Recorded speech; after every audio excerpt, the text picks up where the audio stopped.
Perfect. Just restarted my video. Perfect. All right, then I'm just going to be all washed out because I don't know how to do anything different here. I'll try this for now.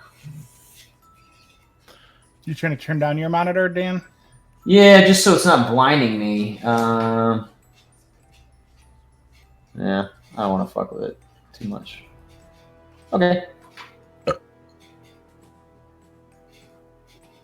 H3, he wants Rook H6. He's still going to play Rook H6. Actually, it's still very usable with it all the way down.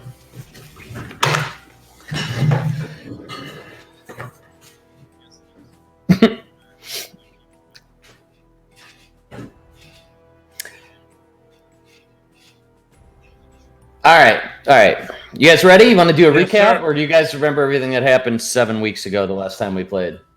It wasn't really 7 weeks, was it? I don't know, but I didn't remember. No, we're in Bismarck's mansion. Almost in. We're on the doorstep. Right, but we're talking to his girlfriend. That's right. His sister. His sister, girlfriend, whatever. However it works with you. Whatever country. Let's see. I gotta get something. Are these going to be enough things? Yeah, this will work, I guess. Okay. All right, cool. So, recap from the last session. So last time we started the last session in the Blood on the Vine Tavern, where you guys have been hanging out, after a crazy night where a male gypsy-like guy tried to rob them, and Deckard mysteriously returning in the early morning, looking rather beat up. After a bit of breakfast, the group then decided to finally help Ismark with his sister, and they left the inn. I'm not going to say who, but someone even commented, we're going to finger bang Grimdark's sister, which is wrong in many different ways. It's all wrong. But anyhow, on the way, they decided to investigate the weeping, moaning cries that they had heard since arriving at the village. The group pinpointed the sound coming from a specific house, and Sorry, my son is trying to call me on Discord. Apparently, him talking to me nonstop for the last 4 hours since he's been home from school wasn't enough conversation for Dad. You could answer him. I didn't say the thing about the finger banging. Right? You did. I think it kind of was you. So Alara tried busting in with brute force, but after several attempts, couldn't get the door open, and the rest of the group struggled equally with such a simple task. But eventually, the group made their way in and found a middle-aged woman crying uncontrollably named Mary. The townsfolk referred to her as Old Mary or Mad Mary. Blackwin applied some of his selective charm, minus the fangs this time, and offered her some help. So she finally softened up and explained that her teenage daughter, Gertruda, had went missing. She perhaps ran away a week prior, and Mary was worried to death about her. Mary held a creepy doll that presumably belonged to her daughter, which she gave to Blackwin and said that she wasn't going to go anywhere. She'd be staying in that house until her daughter returned. Ismark himself didn't know much more about Mary or what happened to her daughter, but said that it wasn't uncommon for people to disappear around Barovia. After leaving Mad Mary's, the group heard some thudding sounds coming from another smaller house near the mansion that Ismark had been heading towards. This time, Thoradin took point on busting open the door, and the house was all dark inside. However, upon bashing the door open, several zombie-like creatures started gnashing and flailing around in the pitch-dark home towards the group. They had a bit of a skirmish, with Blackwin again attempting to speak with animals. Quote, zombies are animals, humans are animals, and they're beast-like. But that didn't work. At least Stinkbag heard him and threw him some props. During the fight, the party was surprised to see some of the hacked-off limbs of the zombies reanimating and fighting on their own. Despite this, they rather quickly dispatched the 4 zombies, Spargle's fire seemingly extra effective in melting these undead. And at one point, Deckard made a motion at one of the lifeless undead that the group had already defeated, and it stood back up and started attacking the other zombies. Spargle looked inquisitively at Deckard, but he offered no explanation for this feat. Thoradin called down a holy blessing of Tyr upon the group, which then helped Alaric carve a few more in half, and soon the commotion settled into silence. They searched the home, finding nothing more except for 300 copper pieces stashed amongst the broken furniture. I also wanted to point out that we added a Slack channel that you're all in. It's called D&D Party Loot. So if you see that in Slack, that's where we'll start keeping track of just general things that you guys pick up. And then we can edit them if anybody claims them. Otherwise, stuff just I did see that. Oh, that's cool. Group loot. Yeah. So if there's anything on there that's marked as like claimed, you can, or has your name on it, you can add that to your character sheet. Cool. I'm After so glad that I have this doll. That's really gonna not freak me out at all. Yeah, you never know. You never know. No, I'm actually terrified. After leaving this scene of carnage, the party made it just a few more houses down to the Kolyanich estate, the burgomaster's mansion. And since it's been a while, I'll explain that again, because that's where you're standing right now, so I'll kind of fill this in. So it's a weary-looking mansion.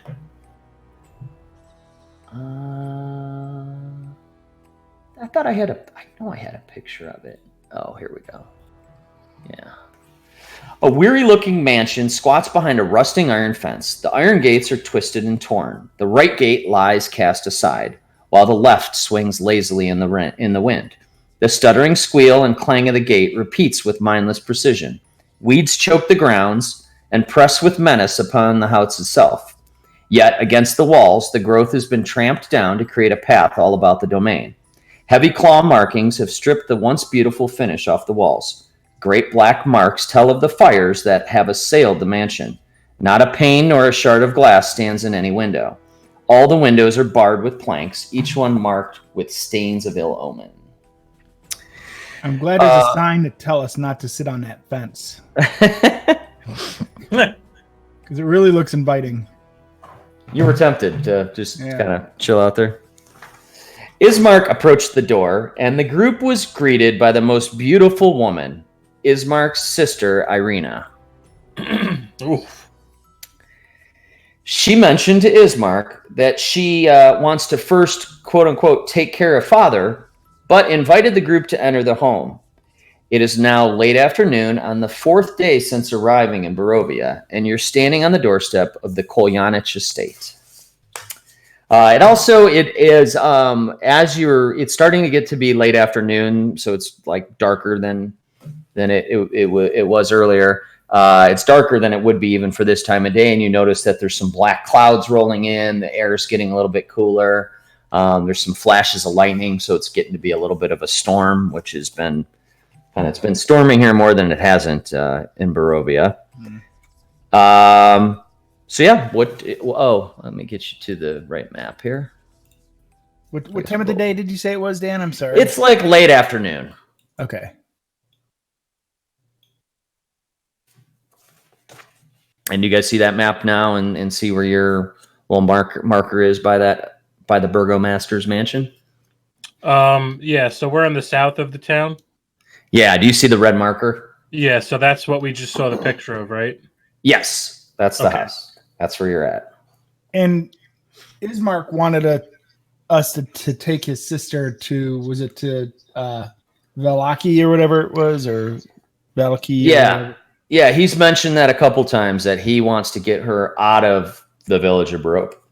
He believes that the town of Valaki although he's never been there himself, he hears that it's pretty safe, and the fact that it's just farther away from Strahd's castle, which, as you may recall, this village of Barovia sort of sits almost at the foot of a great stone spire that goes way up into the air, and the castle, the big Gothic castle itself, I'll share that again, kind of just looms over the whole village. Is that the north end of town? That's the northwest end of town. I think I cleared the whole map for you guys now. You guys see all of the village. Yeah. Is that right?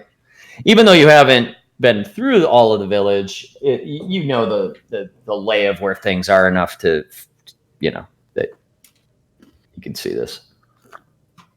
And yes, the if you see where I'm pinging here, the church that you'd been to sits right in front of that big graveyard, and then beyond the graveyard, kind of rises up that big spire. Ah, okay. Oh, where's Deckard? Deckard is with you, as is Ismark, and the rest of your party.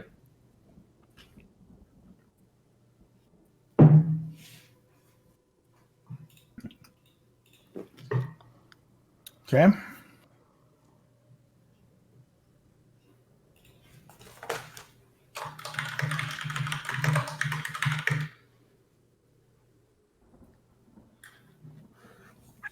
Hold on one second.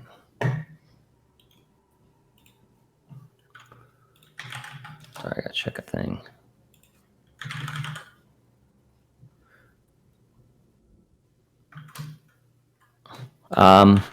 Okay, yeah, I'm sorry. So you are actually, you're right on the front porch of this mansion, and she has like invited you in if you'd like to enter. Okay. We say, let's go in. Let's go. Yeah, I'm a little scared, but I want to go in. I'm not scared too. She's mentioned she's got to take care of her father, who's passed for how long? Do we know how long he's passed, Dan? As Ismark mentioned that? Yes. So earlier when you were talking to Ismark, he mentioned that that there had been almost like nightly, constant sort of attacks against this mansion from zombies and wolves and everything, and that they had been just coming almost every night for weeks on end.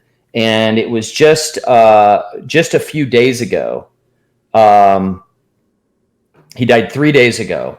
3 days ago. Yeah, from basically just the strain of these constant attacks. He's an older gentleman, and they think is just like his heart gave out or something.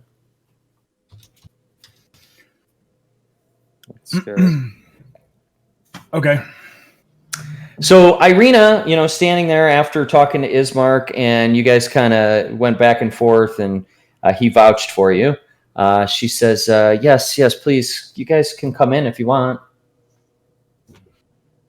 I'll step inside and say, thank you, I'm Spargle.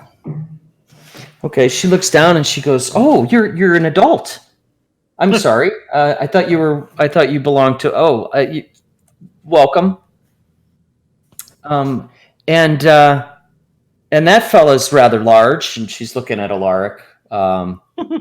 And then behind Alaric, she sees Thoradin kind of pop out, and she says, "Oh, another. Well, he looks like he can handle himself, but I see. So you're not from Barovia." Not so much. Okay. Well, So much. Well, that's probably a good thing, because none of the other villagers or anyone from around here was brave enough to help my brother take our father and to have him buried properly. So maybe you guys will be up for the task. Well, what we lack in height, we make up in bravery.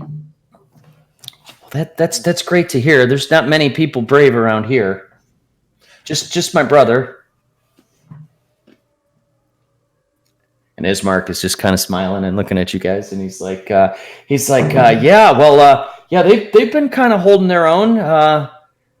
Gotten in a little bit of trouble with the Vistani, but nothing that I think they'll make too big of a deal about. Yeah, I give Ismark a big pat on the back, and I go, "Oh, Bismarck over here, yeah, he's real brave, isn't that right, lad?" And this time he gets a little blush, and he just kind of almost like bites his tongue and just kind of nods, and he's like, yeah, man. And I look at Thoradin and I say, "Is she trying to ask you to do something?" Oh, what do you mean, Blackwood?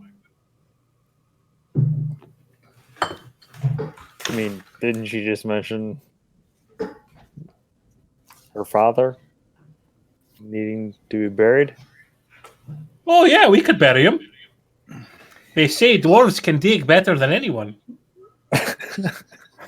She says, well, I really like to have him put to rest properly. So the cemetery in town would be fine if we could, if you don't mind, helping Ismark carry his coffin there. And at that, you notice that now you see the interior of the mansion. It's pretty well furnished, yet everything's old and kind of worn. But you could tell at some point everything was really nice. Some noticeable oddities are that the windows are boarded up. And they're boarded up from the inside, and there's holy symbols that you've seen elsewhere in town. The like sun, star, like the big sun kind of logo, holy symbols are like all plastered all over every room. You don't have any pictures of them, do you? I did. Where did? Thank you, I'd appreciate it. If the graveyard's like, the rest of this town, I'm sure it'll be really nice and safe. Oh yeah, That's what I was going to say. It's probably not haunted at all. Look, Like I want him We're gonna. properly, Oh, that's interesting. That's very interesting.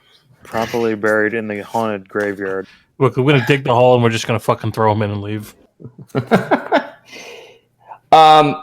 You notice in a side drawing room, there is a simple wooden coffin on the floor, which you assume has the burgomaster's body, and then there's flowers all around it that are sort of wilting. And now you notice Alaric and Thoradin. You catch it first, like this scent of just decay. Just the smell of rotting body. Does anyone want to frisk the burgomaster? I mean, that would probably be a little inappropriate. I know, but somebody could distract her and Bismarck, and then we can look into that. I don't know. That seems a little aggressive. I don't know if I want. All right, fine. If there's not, who knows what's.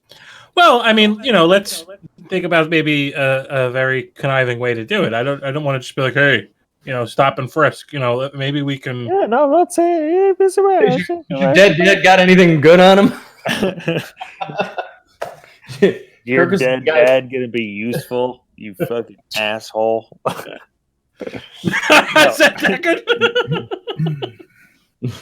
Where's the No, that's where's not the that. graveyard That was at? just me doing a voice. I'm sorry. Oh, okay. No, it's. No, Dagger would be like, "Hey, So what you gonna do with that body?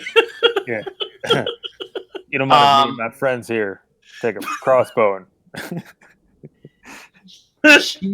When you say that, Spargle, I don't know who you're directing it to, but to Irina or to Ismark, just general. yeah. direction. So Irina looks like she's about to answer, but then Ismark says, he says the church we were at, the graveyard's just behind there. He says, in fact, I think the old acolyte is probably the only one that would be able to perform the service here in town, and I'm sure he's more than happy to do that, maybe for a small donation. Did we kill him? No, you didn't kill him. it's not the son of the guy. Yeah, It's the vampire. that's the vampire's dad that we're talking about. Oh, Yeah, baloney it's like face. the HBO show. It's Yeah, crazy. baloney face. Twists. Remember Donovich? Is Donovich it his McNabb? son or him, the priest? The priest. Ismark's talking about the priest who could. Oh, okay. Even better. Okay. Yeah. I thought it was the vampire son for a second because I thought. All right, let's load this old bag of bones up north. Yeah. And I say that. I do say that. She says, "Oh my!" She looks at you like disgusted, and she goes, "Oh, my dear father. I mean, he was a good man." Aye, honorable man. Okay. Well, I'm glad you're helping us. And she kind of looks around. Now she's looking at the rest of you like, are any of you fucking nice or normal? Or is anybody gonna? We can't summon this guy, right? Like we can't tell him to come over. Who's that? The acolyte. The last you saw him, he was up in that church that, if you're looking at the map right here, is on the No, I sort know. of Like, north. we don't want to hike all the way up there, right? I mean, that's, Well, how else are we gonna get the fucking? I don't know. I was just looking. I'll at carry it things. myself. Send I'm a strong Falcon. enough, right? It's about 500 feet away. Oh yeah, we're gonna let you go by yourself. Just for Well, no, just I'll sort of carry a it. measure. But I'll carry the casket.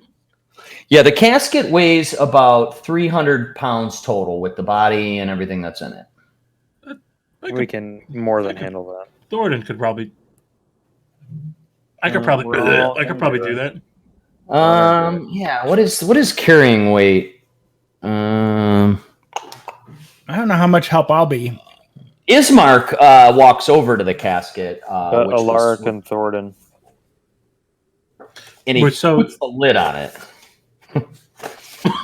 Somebody was gonna start digging around in there and pilfering the dude's pockets. He puts the lid on it and he says, he goes, "It is getting late, but I think if we can get my father to the church before it gets too dark, we should leave now." All right. So I just pick up. I just pick up the casket. I We're go. gonna be stuck there at night. Ismark is like trying to like grab onto the side of it, and he's like, as you're picking it up, and he's like, he goes, "Thornton, I can help you with this." I try to help. You just keep doing it. Yeah. Make a strength check because I'm not I'm gonna exactly try. sure. Wait, I'm gonna let me- try. What is I love- your strength? It's massive. Watch this. Is he? Is it? It's Is it better than Alaric? Capacity is your strength score multiplied by 15. Okay, what's your strength score? 17. Holy shit! So, So you can carry 255 pounds. oh, But go ahead and make your strength check because you don't know how much this thing weighs and you're making an attempt anyhow. You know what I'm there saying? you go. There you go. All right, so it's 20 plus 3. Do I put the plus 3 in? I forgot. Yep. Yeah, it's Okay. a strength DC check that you're doing here. All right, Crocus. This is the first time.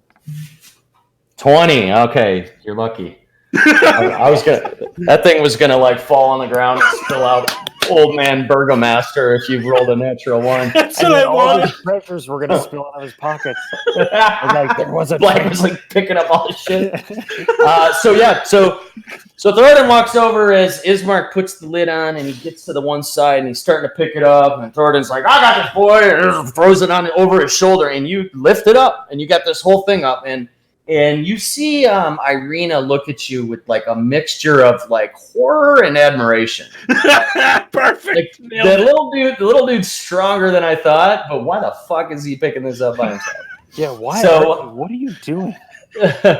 I really wanted it to drop. Am I being honest? I wanted it to... You did? Yes, of course. That's interesting. You're I right. thought you were being cool.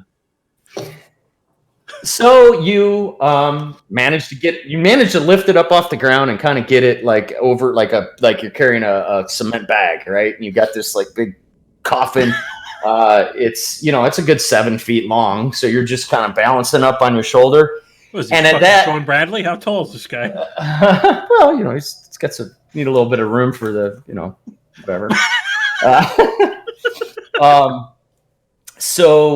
But at that, Ismark's like, really? He's like, I can help you carry this. Do you want to continue to like? All just right, carry it down the maybe you could be a pallbearer. I understand. Get a hand on there. All right.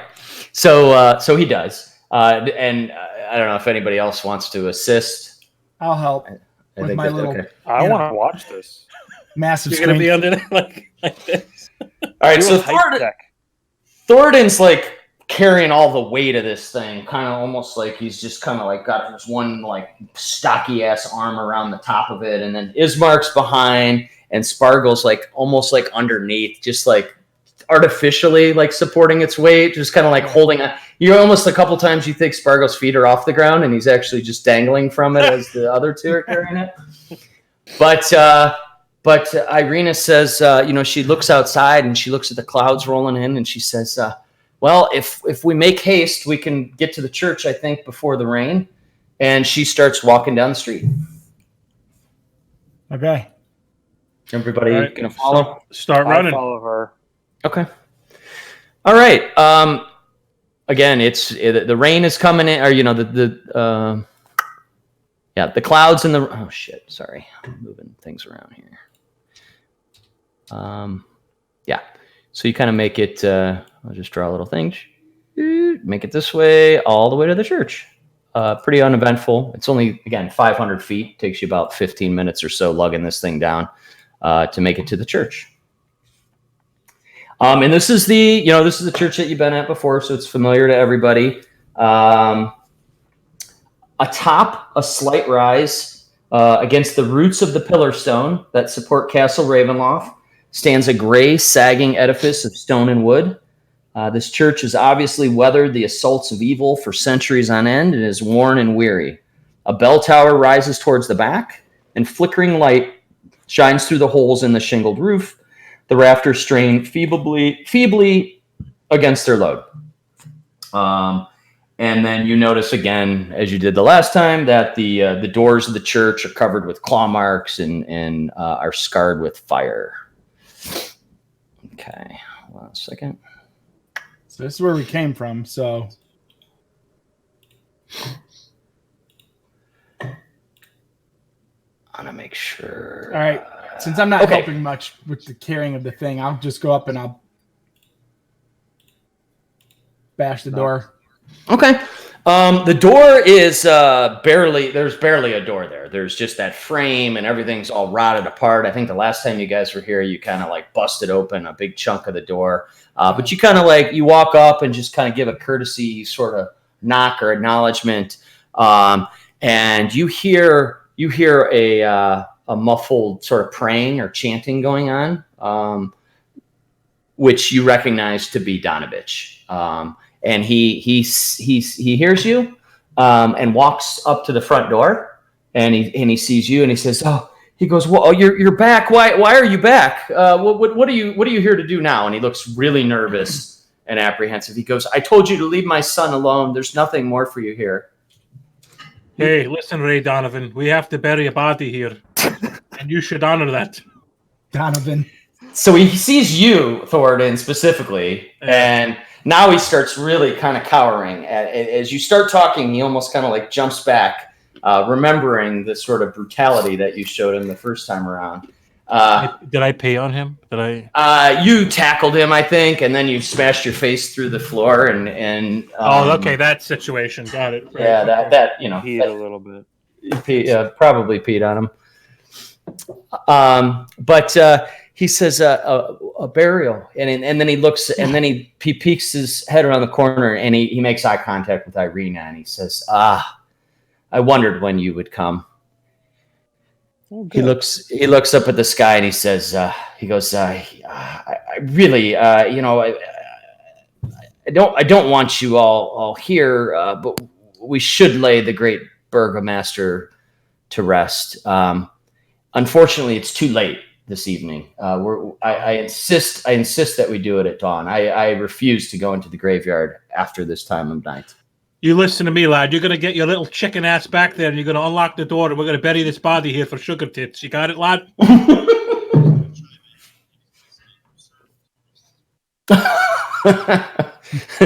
He is, anytime Thoradin talks to him, he's like that kid that got that's just like little he every time you talk, it's almost like you're hitting him a little bit, like he's like nervous that you're gonna like strike at him or something. So but he listens to you, and he says he goes, really, you guys don't want to go to the graveyard at this time of night. And after Alaric says that, he says, yeah, you're welcome. You guys are welcome to stay here. And at the break of dawn, we will take the burgomaster. I'm kind of interested in going to the graveyard right now. What does the lady want to do? I am not interested in going to graveyard at night. Irina seems to be she's very compassionate to the acolyte, to the priest, and seems to be confused as to why he's so nervous around this group. She doesn't know that you've even met him before. And and she says, "Oh yes, the morning's fine. We've waited 3 days, and I too don't want to be out in the evening." And she says, "I don't know that I want to. I don't know that I want to stay here unless there's a room or a bed." And Donovich says, he points towards the room. So he points over towards 2 rooms to the west side of the church, and he says, you guys are welcome to stay in those rooms. They'll be safe. Please just don't wander around at night. Please don't go into the graveyard. But if you want to stay here, you're more than welcome.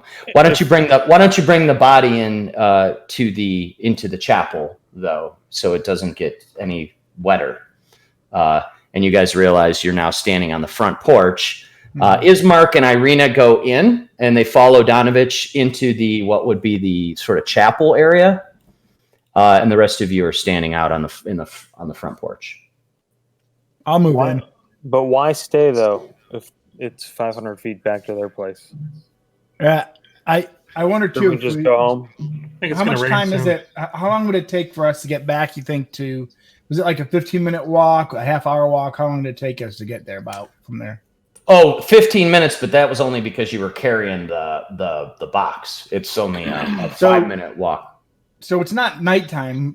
I'll mention I guess I'll walk in and just say to Irina and Ismark, I'm like, would you be more comfortable in your own house?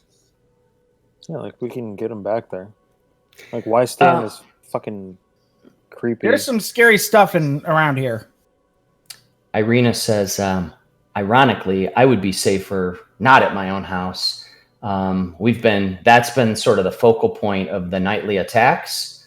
What we know is the symbols and the protections around this church seem to be the one thing that have kept Strahd away from us. And she looks at Ismark. It's fine by me. She says, if anyone doesn't want to stay here, I don't want to leave my father's side until he's in the ground. But you're welcome to stay at the inn, and she looks at Ismark. She says, you can take them back to our house. I don't mind. But she's staying there. I'll stay here. Yep. I tap the floor, indicating the basement. I say, yeah, no, Strahd's been nowhere near here. When you say that, Donovich looks at you and he says, my son is resting after your meddling the last time you're here. If you could please stay quiet and not disrupt him any further, I'm sure he will cause no trouble. Great. I wasn't going to bring it up, but since you did. he caught on to your insinuation. So Deckard also walks in. He seems at all times a bit preoccupied. He seems to be glancing around a lot as you guys were walking through the streets. He doesn't talk to anybody. He doesn't make eye contact with people. He looks at times a little agitated or irritable, and that's about it. He's just He needs a Snickers, right? Okay. Yeah, it looks like Roseanne Barr right now. Rosie O'Donnell. Who was the commercial? No. Yeah. But yeah, so he goes in, and when Ismark and Irina and Donovich are talking about taking a nap or whatever, Deckard says, he looks down and goes, yeah, I'll take this one over here. And he like softly kicks a door open and then moves into one room and just lays down. Thank God that fucking guy is gone. It's not like super late, but you guys haven't had a long rest. So if you want to use this as a long rest, you can. We did level up the last time. I think everybody did all their level up stuff. Yeah, everyone's 5. 5, right? Level 5. Level up. Yep. I'll hit long rest. Yeah, I'll take a rest. I'll go. I don't need much room. But I'm not. I don't think I'm going to recover anything. All right, I'm gonna go in this room. I won't even use the bed. I'll just throw them on my like bedroll in the corner here.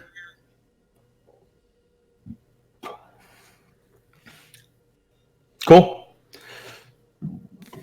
And then as you guys are kind of making your way into rooms, Donovich walks up a little bit. Irina is laying next to the casket, which is now like kind of next to the altar. Oh, she's gonna lay in there? Yeah, she's just kind of like pulling up she's just kind of making some room on the ground. She doesn't seem to want take the bedroom. She doesn't seem to want to be too far from her father's corpse. So we'll. All right. All right. All right. Where's she at? Is this her? Can you see her on the map right now? Right there. Yeah, that's her. And then Do we have to be worried about this thing coming back to life and killing us in our sleep? Yeah, sort of. Where's that hole in the floor where the evil thing is? No, I'm talking about the fact that Irina wants to stay close to the body. I don't know. Maybe it's a sentimental thing. Could be. Is this the only entrance right here, in and out? Yes. Yep. It's the only entrance. This whole center area here, the chapel or whatever you would call it, is very well lit right now. Candles and stuff. And this is the one that's just like almost every square inch of the walls inside have those like sun symbols. Some of them more like formal and like etched. Some of them just scrawled on there. But there's those symbols everywhere. But yeah, the only real entrance in and out of the outer structure is that front door. All right. Alaric, you can move yourself as well if you want. Dan, I'm going to cast Alarm on, I don't know if I can show you. As a ritual. You can like ping it. Okay.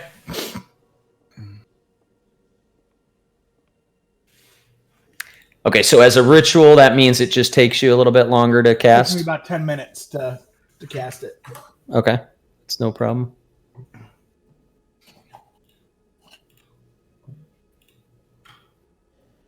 That's so interesting. I didn't know there were spells that lasted or needed that much time. Well, then I don't think you expend a spell slot if you cast as a ritual, right? Isn't that how it works? Correct. So it takes you much longer than you'd have time to cast it like during battle, but Right. you can do it without expending a slot. I think that's the thing. So it might not matter if we're taking a long rest, but me using a spell slot, but just in case we don't make it through the night without a fight.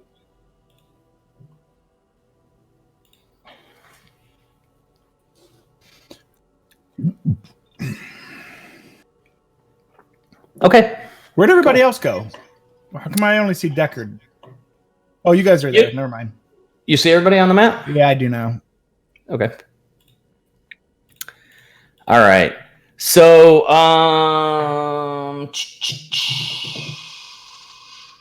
okay. What does anybody else do? Anything? Donovich. So when Blackwind comes over to the room over here, Donovich walks a little bit closer and he says, and he points at this room, this door, and he says, that, yeah, please don't. No one needs to stay in this room over here, please. That room's all destroyed. So the rest of them are all free game though. Spargo, you're just finding a spot in the corner there. Yeah, I just thought I'd, throw in a. Okay. Yeah. All right. So Alaric and Spargle and Thornton, you're staying there too? You guys are just kind of like crashing in bedroll or whatever you got in the chapel. I want to be in the. Actually, you know what? I'm gonna go right here. I'm gonna sleep by the door. Okay. All right. And so, Donovich kind of moves around the chapel in the evening. He's lighting candles. He's refreshing candles. He's keeping an eye on everybody. and he's at some point he says, well, I'm going to retire. I tend to be an early riser, so before dawn, I plan to start preparations for the ceremony. He goes, so I'll wake everybody then, if that's okay. Yeah, Works earlier the for us. better. Okay, and then Donovich sort of dips into one of the rooms, and you guys have an hour or two before it's really nighttime. You're welcome to do whatever you want, or you could just call it a long rest. I want to check the seal on this door. So that door. Yeah, that was the one. It's got the hatch in it, I think. Yeah, that was the room that Deckard and somebody else were fucking with the hatch and stuff, and that's where you ended up seeing his son. Yeah. That door is looks like it's been reinforced. It looks like it's been repaired. Okay. Rather, it was everything is rotted and splintered up in here, but that door looks like it's had more sort of reinforcement and wood kind of added to it. It's solid, but it's not a great door. It's just a makeshift bunch of lumber that's all been stacked on top of each other. But you give it a little check. Roll an investigation check. Yeah, I'm gonna do that. That's a good call.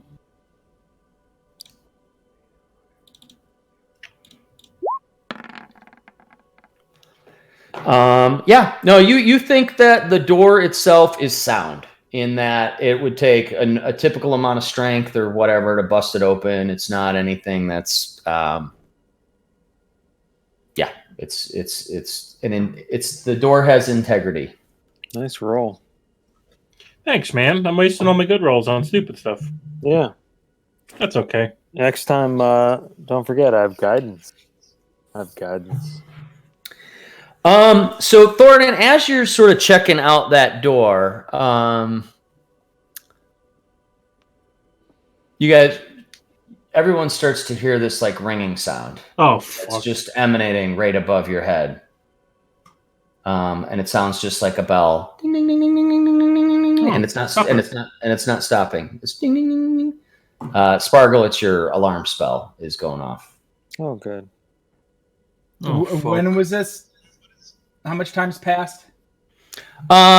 Just a few minutes. But you cast an alarm. You cast an alarm spell in front of this door, and then Thoradin walked over and started checking out the door. So it triggered your alarm spell. Oh.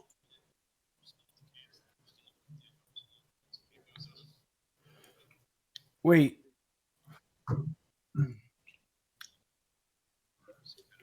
Yeah, what trips it? I can designate. I mean, I'm sorry. I designate creatures that won't set it off, like my party. Oh, did you do that? Yeah. Okay. That's what I did I'm sorry. I should say this, but that's what I did in the inn too. Oh, you did? Maybe not. I didn't remember that, but Maybe not. let's Maybe not. All right, let's say you did that. No, I could run over there and be like, I'm going to try this again, okay? Throw it in, but let me make sure you don't set it off. I won't move. And so you're marking everyone in this building as I'm mending. Yes, basically the people that we. What about the dead body? I am not including the dead body. If the dead body goes in that area, then dead body's setting it off. What about Irina, Ismark, Donovich? Yeah, because it's a 20-foot, it's like Thoradin. It's like this square, this, you know what I mean? This square and that square. So it's that whole 4 cube thing right there, the 2 doors and everything. So I'm naming our party Blackwind, or I'm sorry, Donovan, Ray Donovan, Irina, and Ismark. Okay, so literally everybody in this building except for the dead body will not set off your alarm. Okay, cool. And the undead body would set it off. I will tell you. that. We know that the Burgermaster is dead. We know that for a fact. Nobody checked. You and Alaric smelled rotting body. I could have been Deckard, but Okay. Well, you know what also does is the Revenant that we met on the road that just had 7,000 hit points. That's true. We were just like, eventually we were like, hey, do you want to stop fighting? Like, gotta get back on the road. Maybe we should put some rope around that casket. Tie it. Uh-oh. Should we tie that lid shut? Sound. I don't remember the bad call. Or is Oh, that you guys hear me? the core of... That's I weird. walk. Yeah, because I told you something. And I was like, yeah, of course we are. Yeah, that's right. That's right. Yeah. Yes, I you told said you were. I told you to tell him because you were like, I was like, yeah, dude. Yeah, but it was my fault. So Yeah. It was my fault. Because wouldn't you think he's a minion of the undead? Yeah. hey, Alaric, I mosey on over to you, and I tug on your sleeve until you like probably look at me annoyed or whatever. But and I whisper to you, and I'm like, "Do you think maybe we should tie shut that coffin?" I don't know. I don't trust too many things around this town. Can I sleep on top of it? That would be our best move. I don't know. Are you gonna do it, Thoradin, or do you guys want to strap it shut? Of course, I'm gonna do it. All right. Irina says, as you're climbing up on top of the casket of her dead father, this little small but muscular man just climbing up on top of her dead father's sarcophagus. She says, "Sir, what are you doing?" Simply a safety measure, my dear. It's called brothers.com, lad. That was Russian. That was She it. says, She's not a lad. He has some Sorry. weird cultures, man. It's just a dwarven thing for good luck in the afterlife. That's all. It is. She says, "Dwarf, is that your people?" The Aye, it dwarfs? is. I'm a dwarf of the hills. Oh, okay. Well, she says, okay. Well, if you're comfortable there, I guess I don't Aye, mind. it's a good omen for a hill dwarf to sleep on a casket of a loved one.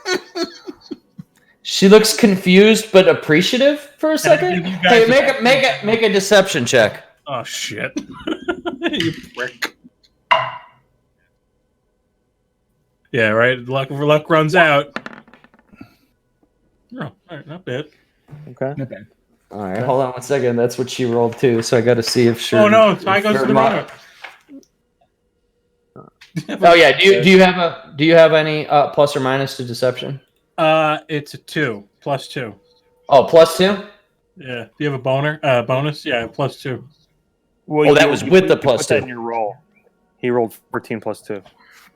Right. Hold on one second. I gotta find her. I think if you roll the same number, it's like you kind of have to. Okay. Yeah.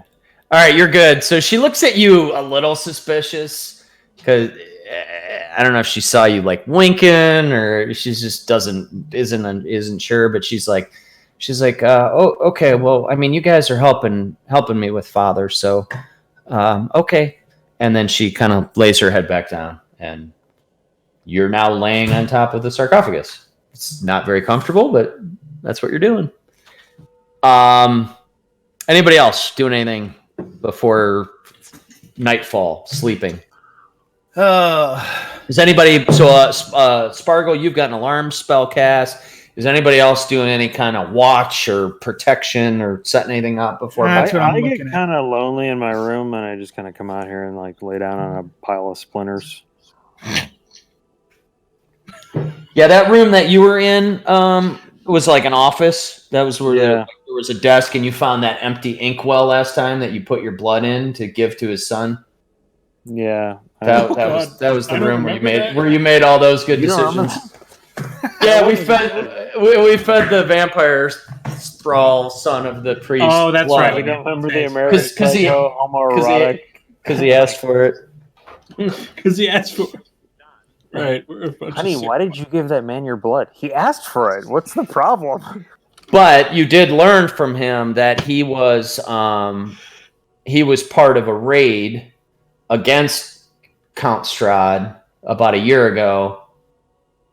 That this like mysterious wizard came to the land, and he was part of that raiding party. So you learned something from the son. Right. All right. So anyhow, everything's prepared, and everybody's got a spot, and you guys are gonna go to bed for the evening. Is that I'll take first watch.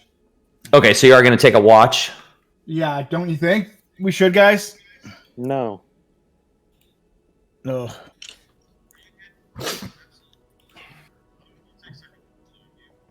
Okay. I said bring it on. Okay, I'll take first watch, Dan. Okay. So you take first watch, which you guys are getting to bed kind of early, but Barovia is always dark. So this is early night through midnight or so. Make a perception check. Perception.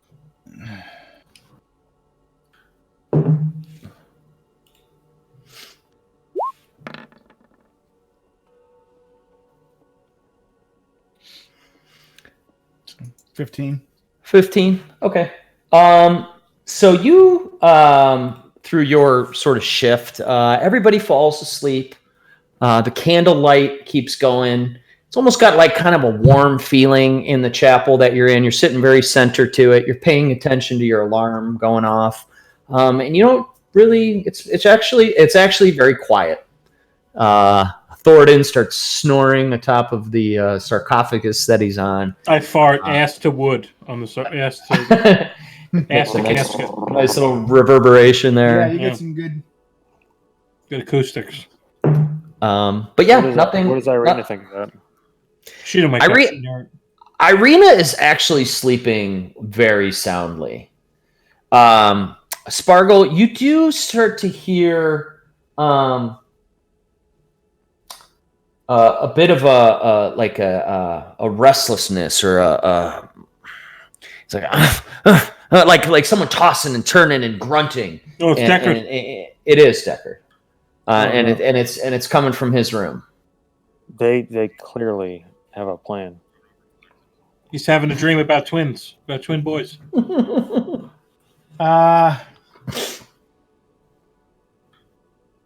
Okay. Did you say lock the door?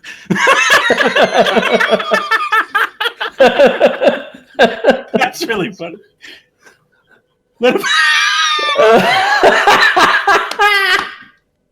Let him finish.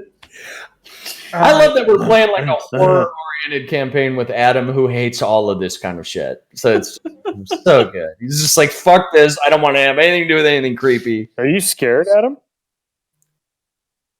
Are you scared? So No, I it's- do it's- wonder what's going on with Deckard a little bit, just because of the whole event at the end and him just coming in the middle of the night and all that kind of stuff. I'm still a little wary. I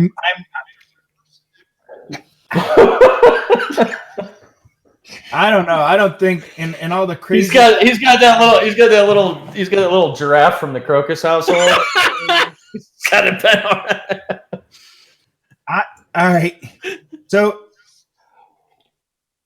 is there a doorknob on this door? On the door to the room that Deckard's in. Yeah. Yeah. Here's my little Yep. beauty. Yeah. yeah. They're all normal doors. I mean, they have doorknobs. Okay. So I Doorknob. tied the doorknob from this one to this one with my rope. Okay. The two together, so he can't swing it open, right? Yeah, Or is it rope. swing outward?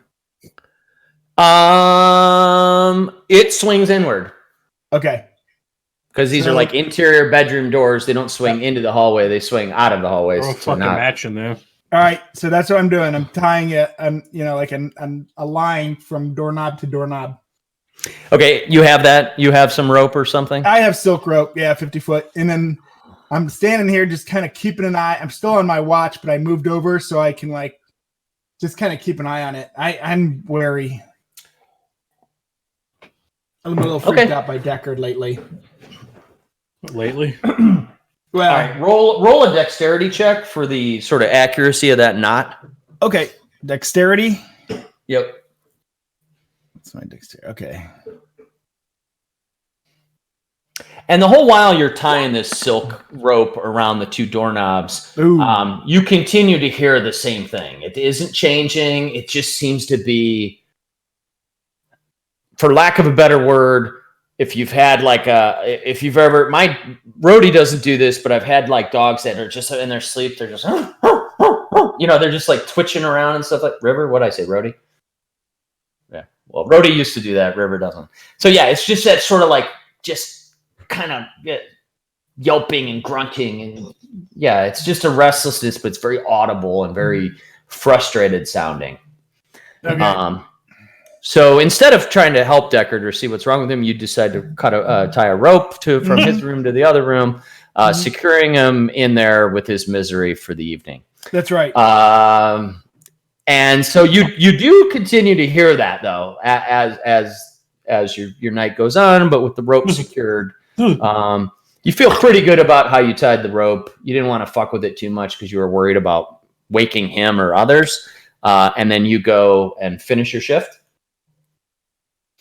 We don't hear that. Do I hear that? Can I go in? The rest of you aren't awake. So Spargle took the first shift of about 4 hours where he's just kind of checking on things. And that was really the only thing he heard. Everything else has been relatively quiet. I mean, you hear outside, you hear, you guys are always hearing thunderstorms and lightning cracking. You hear the occasional wolf howling in the distance. But you've become tuned to it enough to know nothing's in the immediate vicinity. No, if there were any wolves nearby, the party would kill them immediately. oh god. So I know one guy that would talk to him. when I wake Alaric, I tell him about what I did and what I've been hearing. So at the shift change, Alaric, Spargle wakes you up, tells you that. Is there anything? Yep. Anything you want to do specifically, Spargle? You're going to go find a corner to kind of crawl into. Yeah, I asked him, do you want me to leave this rope on here or do you want me to take it off? Fucking make it tighter. Okay. Yeah, me neither. All right. So I go over in my corner. Okay.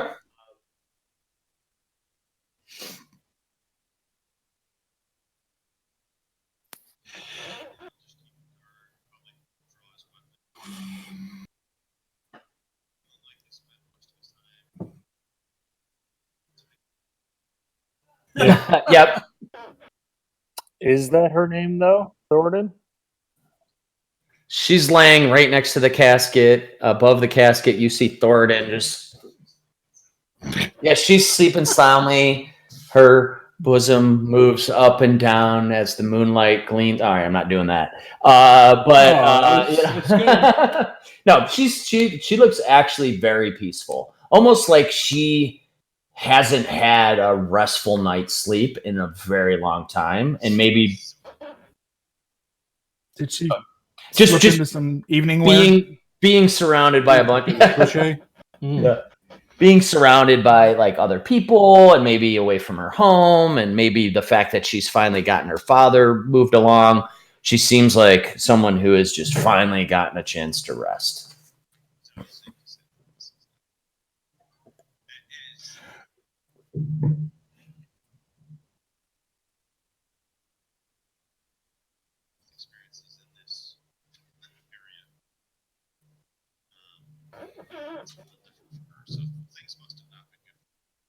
No, from what you guys recall, or from the stories you've been told from her brother, and she's lived in constant terror for every night of her life. That, I mean, at least for weeks and weeks on end, her home was being barraged by wolves and undead and all this shit, until her dad died, and then that stopped. But she's been uneasy since then. So yeah, everything. She's keeping it together pretty well. Yeah, for what she's been through, most of you are impressed with like her sort of resilience Her resilience. and that. I'm waiting for Thor to call her like Hurricane Katrina.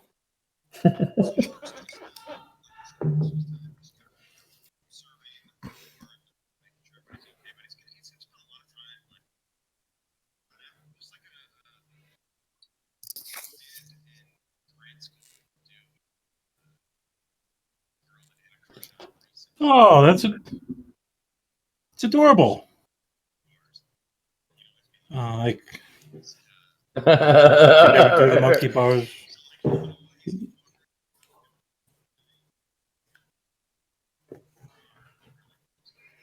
Yeah, good guard. Yeah, real good guard, right? If it looks like she's On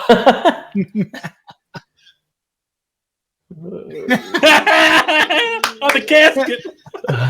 Oh, what's that on the casket? I Too take note of soon. that.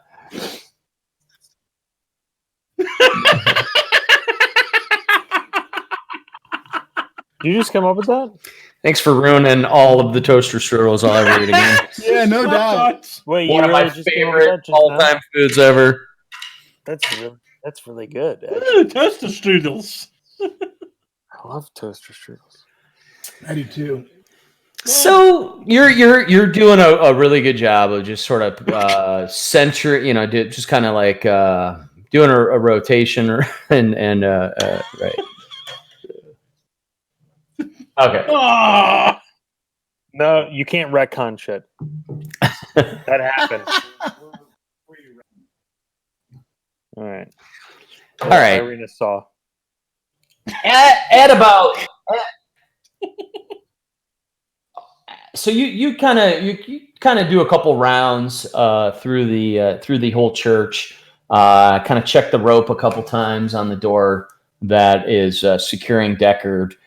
You hear a pretty good sort of snoring coming from the room that Donovich is in. Everything seems to be sort of at peace, and all of a sudden, sort of simultaneously, you hear a slam, like a piece of wood or a book. Hope this doesn't fuck everybody's ears up, but it's like you hear that, like just a cracking slam, and then you hear the clanging of like what sounds like chains or metal. And this is just you, Thornton. Everybody else is sound asleep. And then everybody make a perception check. Oh shit. Me too, right? Yep, everybody. Okay. I rolled for Deckard.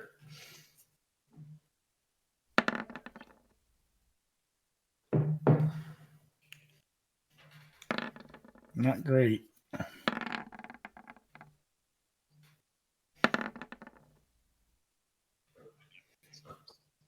Okay.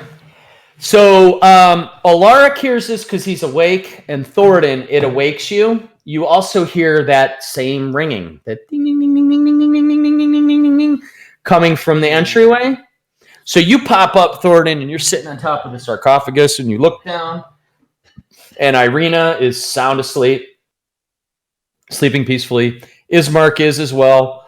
Way off in the one corner, you see Spargle. Alaric, though, he makes eye contact with you as you pop up, and he looks, and he's looking towards that hallway where you guys all know Spargle cast the alarm spell, Right. and that's what you hear. So I wake up too then, right? No, I'm sorry. It says the ping awakens me if I'm sleeping. on my spell. Yeah. If I'm within 1 mile of it, it'll wake me up. Okay. Yep. And so you wake up too. Can I cast a spell or not so much? Yeah, you can do whatever you want. I would like to cast Divine Sense. Okay. I always have to remind myself what this means. Sure. 60 feet, undead, evil, fiend, celestial. Yeah. All not right. the right So number. as an That's action, not you can even a open your spell, right? awareness That's just an ability of you. until the end of It's, the night. it's You know an the action, right? Yeah, correct. Okay. Right. This is good stuff. You guys are getting advanced now. Let's read. I'm sorry, I lost my place. Oh, Yeah, I can Celestial read- Fiend. okay, sorry.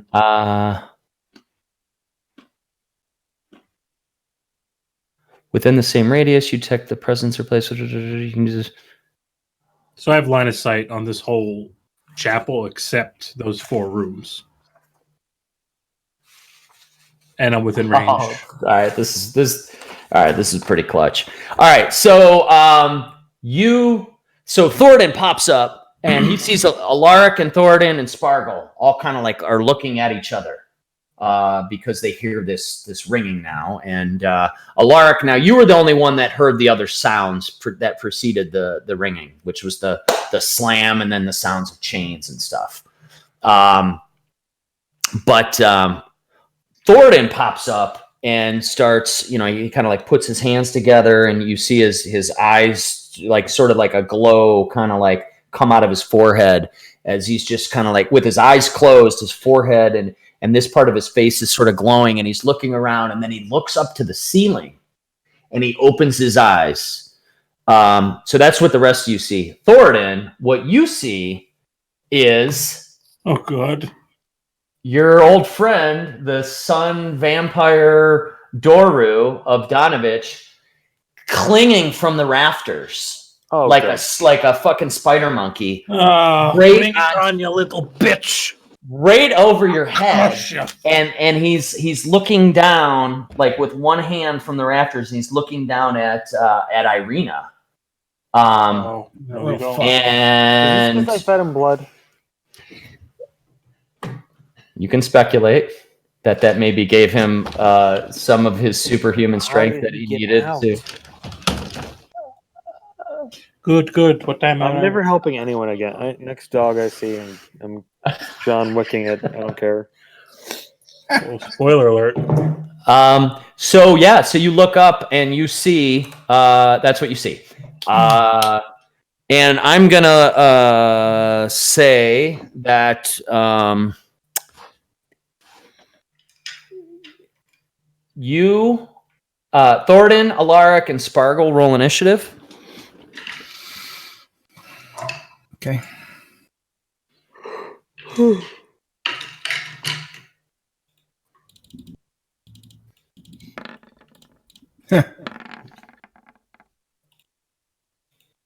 It's a good roll. I'm on fire tonight. Dude, that's killer. Holy shit! I'm gonna smoke this little fucking nerd. Do it. All right, so you had a That's just 21. Alaric, you had 10. And I'm 6. 6. That's with your whatevers. That's with my modifier, yes. It was a good roll.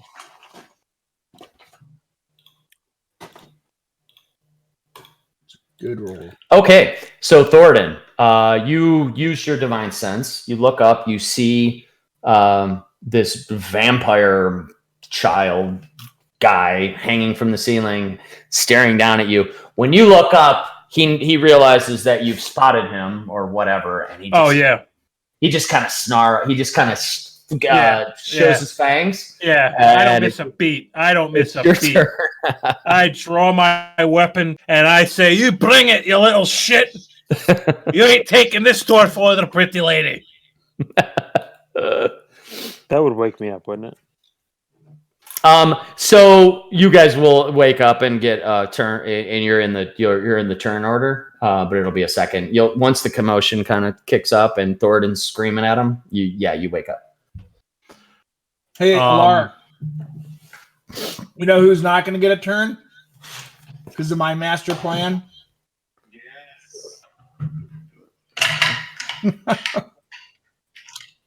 Yeah. I'm just trying to fucking sleep. What the Sam hell happened to my doorknob? This cockamamie door was working when I went to bed. All right, so I have a new spell. It takes a bonus action. Can I use the spell before the action, or does it? Like I don't. You can use a bonus action whenever you want. Which All right, so it's this new spell I have called Thunderous Smite. Ooh, bonus actions. smite that son of a bitch. Yeah, no, you can use that now. All right. All right, I've never used this, so bear with me. All right, so the first time you hit with a melee weapon attack during the spell's duration, your weapon rings with thunder that is audible within 300 feet of you, and the attack deals an extra 2d6 thunder damage to the target. Additionally, if the target is a creature, it's not a creature. Is it a creature? What would you call it? Yeah, it's a creature.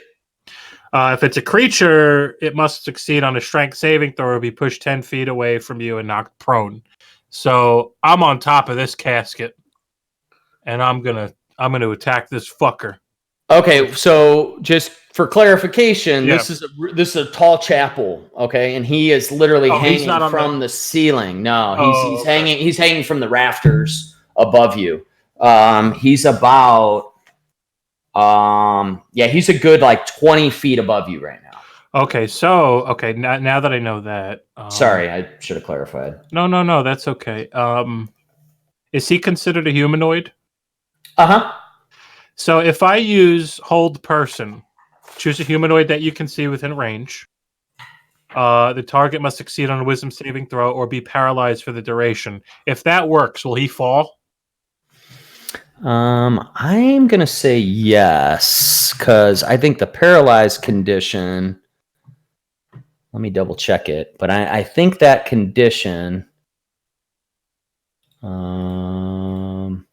paralyzed, incapacitated. I'm gonna say paralyzed is their body's frozen. He will not be able to hang on to the rafter. He would freeze up and then come crashing to the ground.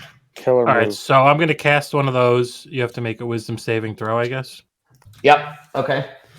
That's against your DC, your spell DC. Yeah, and that is. You're gonna have to use it. It should say right on the spell. I think it's Wisdom 13, like right where it says the hit in DC. Oh yeah, 13. That's the spell save. So I'm gonna roll this, and I get to add his Wisdom modifier.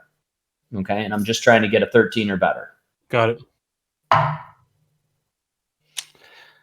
So we got a 17. Well, shit. So and you got to click off that spell slot. Yeah, I did that. But and that's, let's see. So that is a verbal and somatic. Okay, so Thoradin then, after sort of spotting this looking up at the rafters, this is what the rest of you see. He starts to. What's your holy symbol?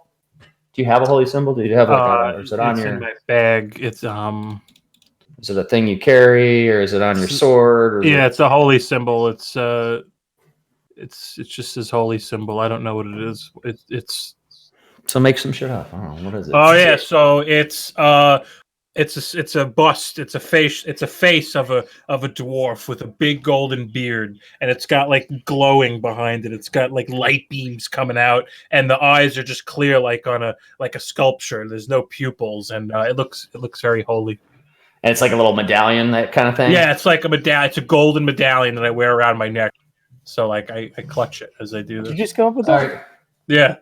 Nice. Man, So after his eyes from the divine sense sort of return to normal, he holds this. You see him clutch his holy symbol as you've seen him hold before, and chant something in a dwarven sort of Tongue, yeah.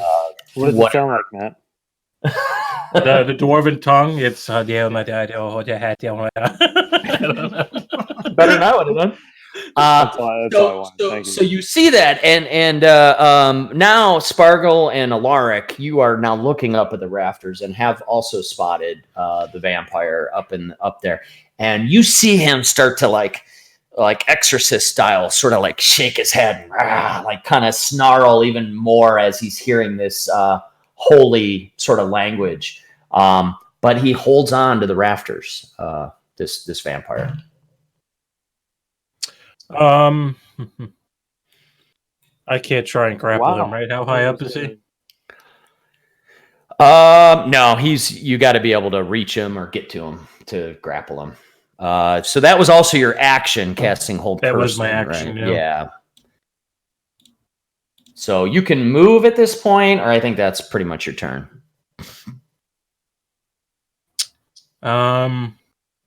I'm gonna kind of move over here to cover her. Just kind of like, Yeah, get in melee range so that you can between him and her.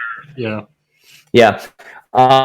That's there's like I don't know that you have any abilities around this, but there's like a protection fighting style that if you're in melee range, you can throw shields out and stuff in front of them. So how far up in the air is he, Dan? Now that we're looking at him.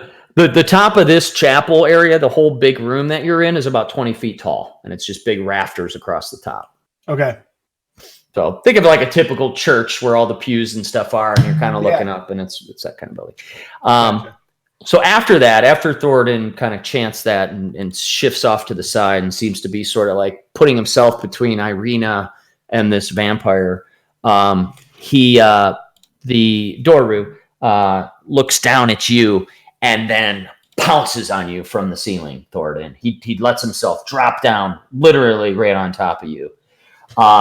He comes down with you now notice that his frail looking but long slender fingers have very long sharp nails on them as he tries to dig one into the back of you as he brings his head around towards your neck. Oh, that sucks. So the claw attack comes swinging by a 12 to hit. 18, brother. So that one just kind of just glances, his claws and fists and everything just rake right across your armor and don't pierce anything. But he gets his head around towards your neck, and a 22 to hit there. That's a hit. So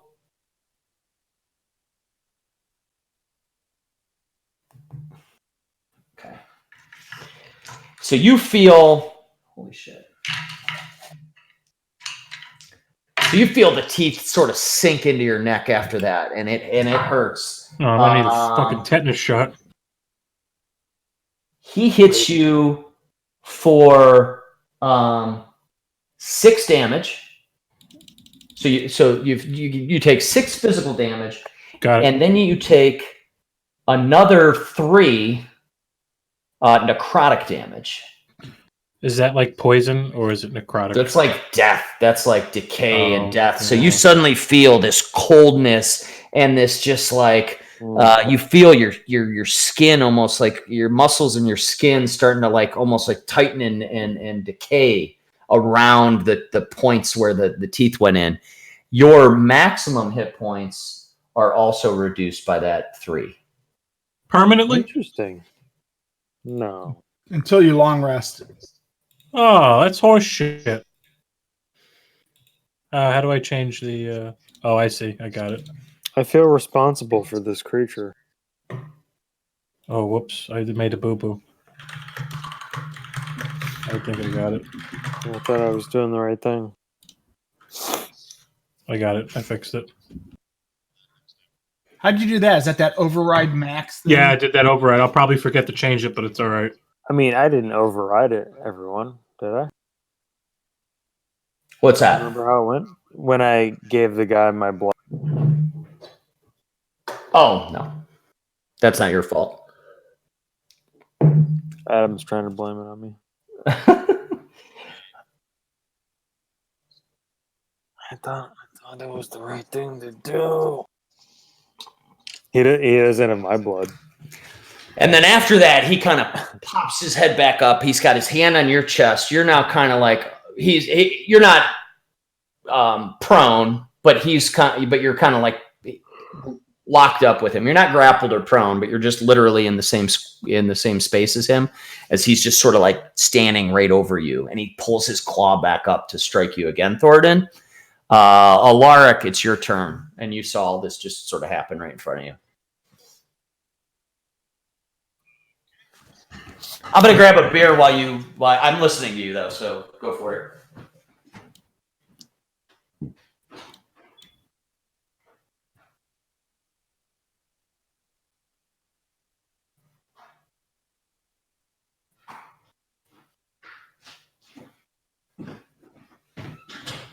He hasn't come out yet. Taking a nap. He went to the southwest bedroom. Yes. Nope.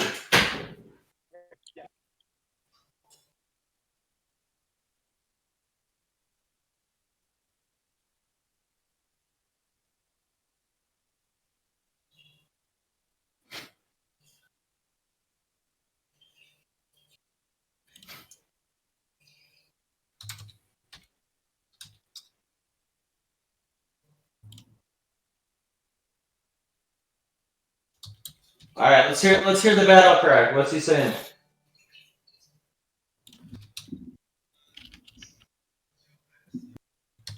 No, you were one watch.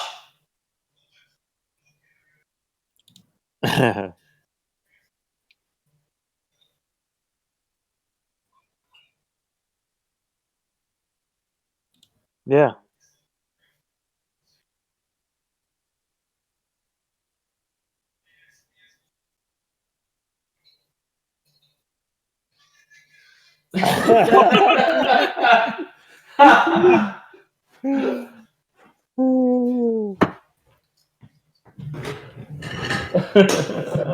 I'm mad about it too. I want to know. Did Donovich, was he just like, hey, there's a bunch of guys here. I want to watch late nights Cinemax, and they're fucking it all up for me. Cinemax a thing anymore? It is. Yeah, is it? Like, what's this? Like, HBO and Showtime have all this shit, and what's Cinemax got? Ray Donovan, right? Oh, No. does it? I thought that was Showtime. I've never seen that show. Is it any All good? right. Ray Donovan? I heard it's great. My brother Tim loves it. So Oh, he likes the best shows, yeah. pass on that one. And Night with Tim. How'd he get out? So you're screaming and you're frantic and you come running over and you swing and it goes right between Doru and Thoradin. Doesn't hit either of them, but the sort of flat side of your blade pops off the top of the coffin. And at that, Irina and Ismark both sit up and see this whole commotion. Irina immediately, her eyes lock on Doru, and she starts, even though she's still kind of like laying down, she's like backpedaling, like backwards, like scrambling across the floor. Her face is white, and she looks terrified as she just starts to sort of like scurry back away from the fray. But you missed if you didn't realize That's that brutal, from the description. dude. Battle cry, you get a +7.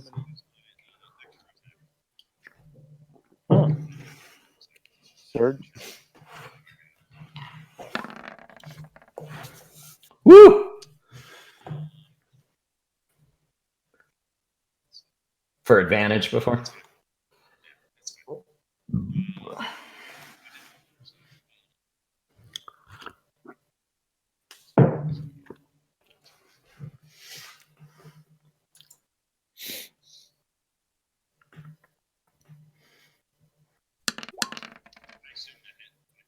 Yes, 25 hit.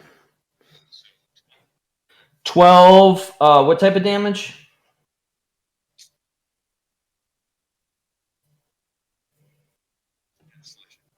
Slashing.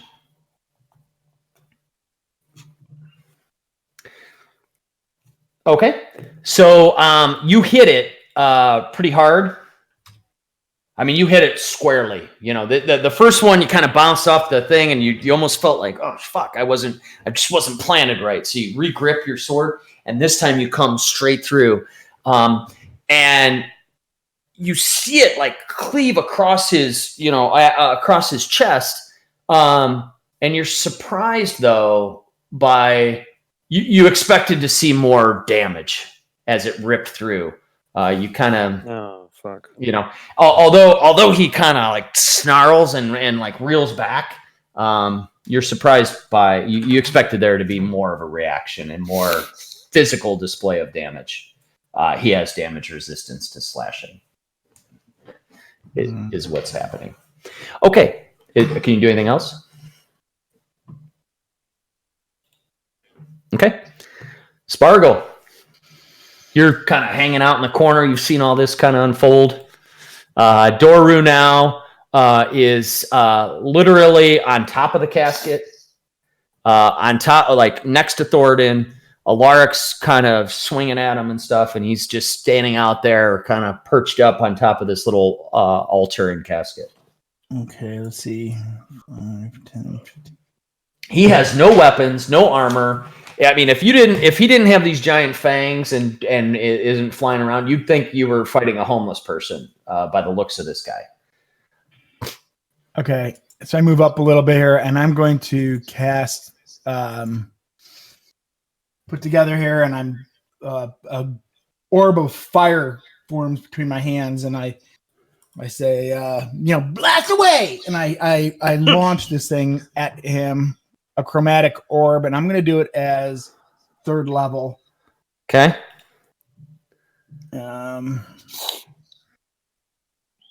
As fire you're doing? Yes. 15. A 15 hits. Nice. Okay. That is an exact hit. All right. Let's see here. Oops. Sorry. I meant to do that 4 more times. We'll do it 3 more times, and let's count the 8. I do it 4 more times. It's 5d8. So That's ridiculous, that amount of damage. Son of a bitch. Sorry. 5d20. Oh my god. The whole building explodes.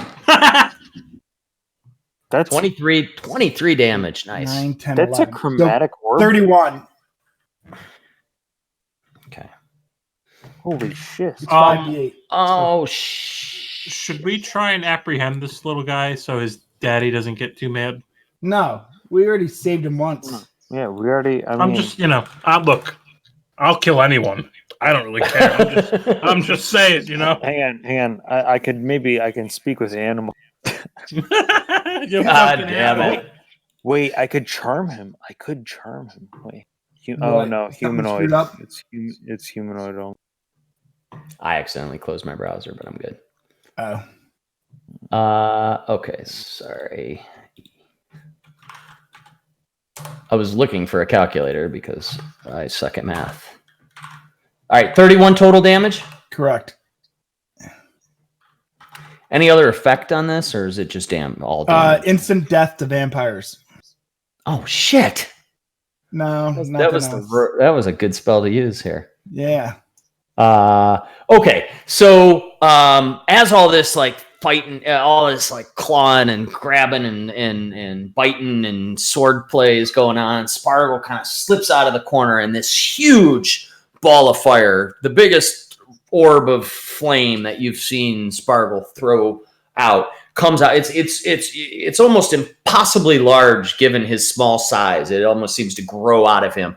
It comes flying across the room and hits Doru squarely in the chest, and he screams and starts looking around, and his eyes are kind of wild, and he's singeing and burning, and you could tell that hurt him a lot. Anything else you can do yet? Let's see, 5, 10, 15, 20. I'm going to back up a little bit again. I can back 10 more feet. That's it. Okay, cool. All right, Blackwind, it's your turn. Okay. So The vampire that you fed your own blood. Yeah, I'm feeling a little guilty about that. Nobody makes me bleed my own blood. Right. All right. So I'm gonna just pull out the big guns right away. I'm upset. We came here. I wanted us to leave because I knew that little freak was in the basement Yeah, we should have left. making fucking vlogs. And so I'm just gonna do a witch bolt. Okay. Um,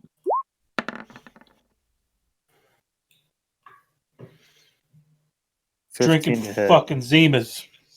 15's a hit. Oh, thank God. Barely. That's with +7. That was exactly what you needed to hit. So you roll what? 3d12 damage? Yeah. Make sure you click off your spell. Ice this fool.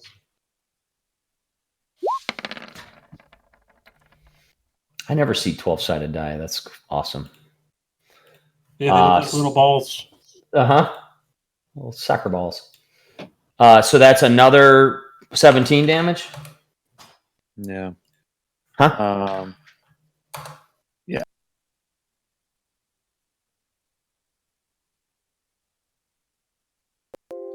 Yeah, 17. That's sweet. Okay, that's good.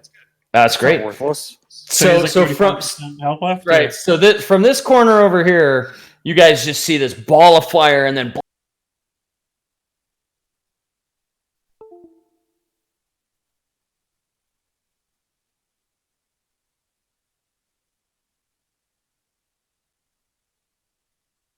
he's snarling and flashing or flailing around. This blue beam hits him and seems to like knock his head backwards. He's just sort of like almost losing his balance. He's looking pretty fucked up. That's some Avenger shit right there. Nice, dude. Teamwork. Nice job, Blackwin. And on each of your turns for the duration, you can use your action to deal 1d12 lightning damage to the target automatically. Oh, okay. So you can sustain this now, right? So each turn now at level 5? yeah. So now for each turn, you can, without rolling an attack, you can just use your action to deal another d12 if Another you want. surge, kind of like. Yeah. If you want to like maintain it and continue to like shock him every round to use your action without having to roll, that's a thing you can do. Yeah, it's That's almost pretty like you're bad. channeling it. Yes, it's like you're channeling it. Where are you reading that? Under your witch bolt like description. On a hit, the target takes 1d12 damage, and on each of your turns for the duration.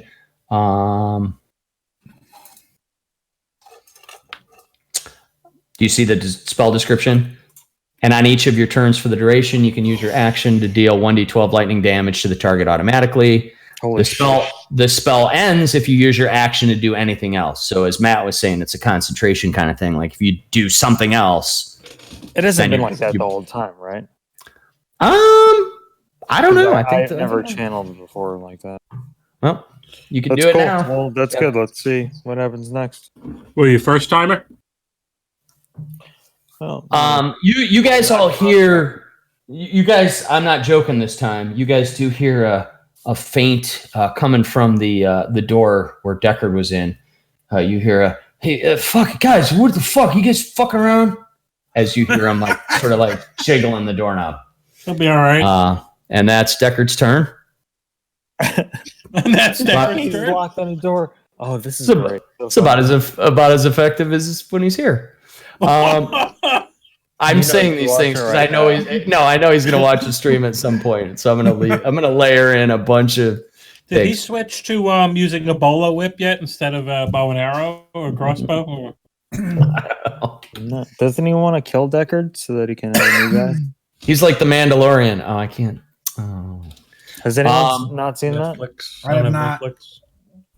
So at that, Ismark,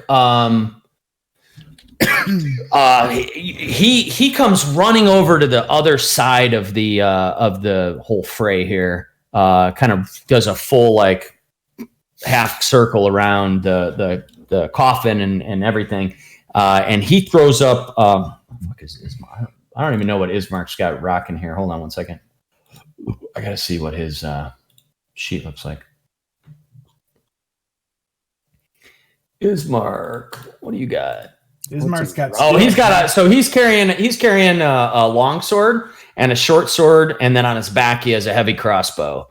And he wears splint mail. Just so you guys know, what he's fairly well equipped. I mean, he came from what you guys know is one of the more well-to-do families here. But anyhow, He's a little traumatized though. Like, is he? He's, from what you can tell, super concerned about his sister, more so than you guys or even this vampire itself.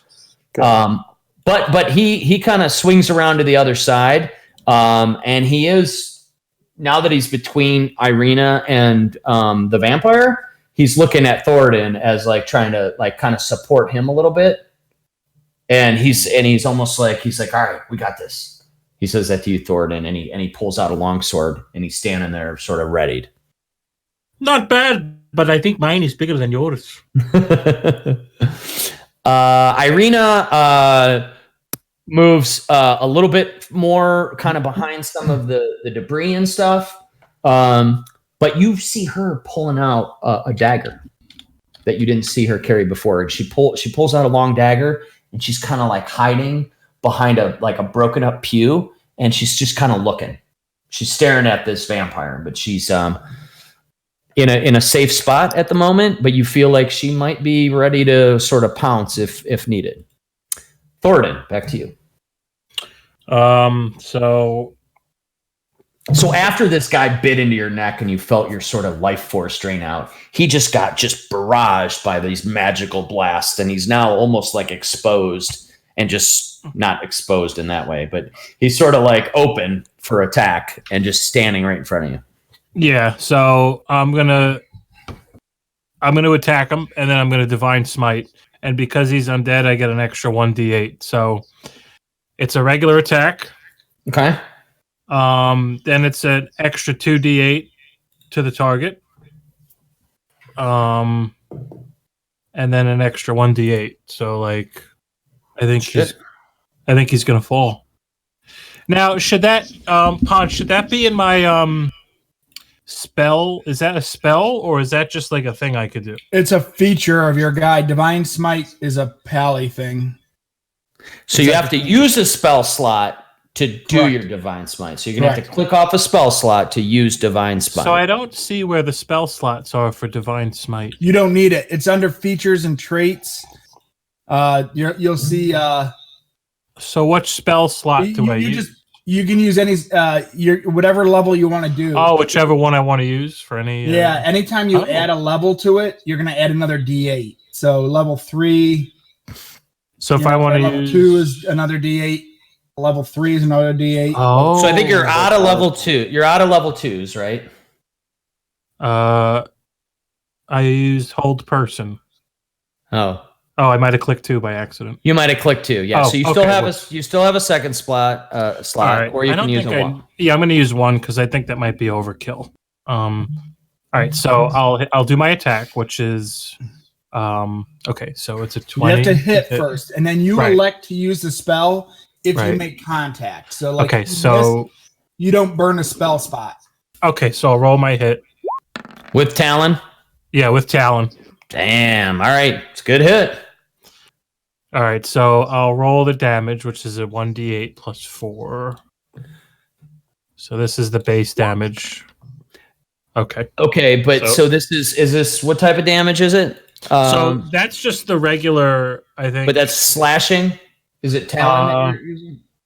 Yeah, it's slashing, correct. Oh, but Talon's a magical weapon. Magic weapon. Yeah. Oh, what does that mean? That means his damage resistance to slashing doesn't matter because it's magical, so you do full damage. Okay, so I do the full damage. The full 1 damage you take. All right, so now I'm gonna do Divine Smite. So that is So now you get to decide, since you've made contact, if you want to use a level 1 slot and do 1d8 or a level 2 slot and do 2d8. I'll do a 2 slot. It's 2D. Oh, no. 2d8, right. Plus another d8 because he's undead. Right. So at minimum 3D8. Damn. All right. So I'm doing a 3d8. Jeez. Mm-hmm. All right, here we go. And that's for a level 1 spell slot or level 2? Right. One level Just for 1 level is 1. 3D8. Oh, then I'm doing a level 2. Fuck it. We're gonna do the 4d8. Fuck it.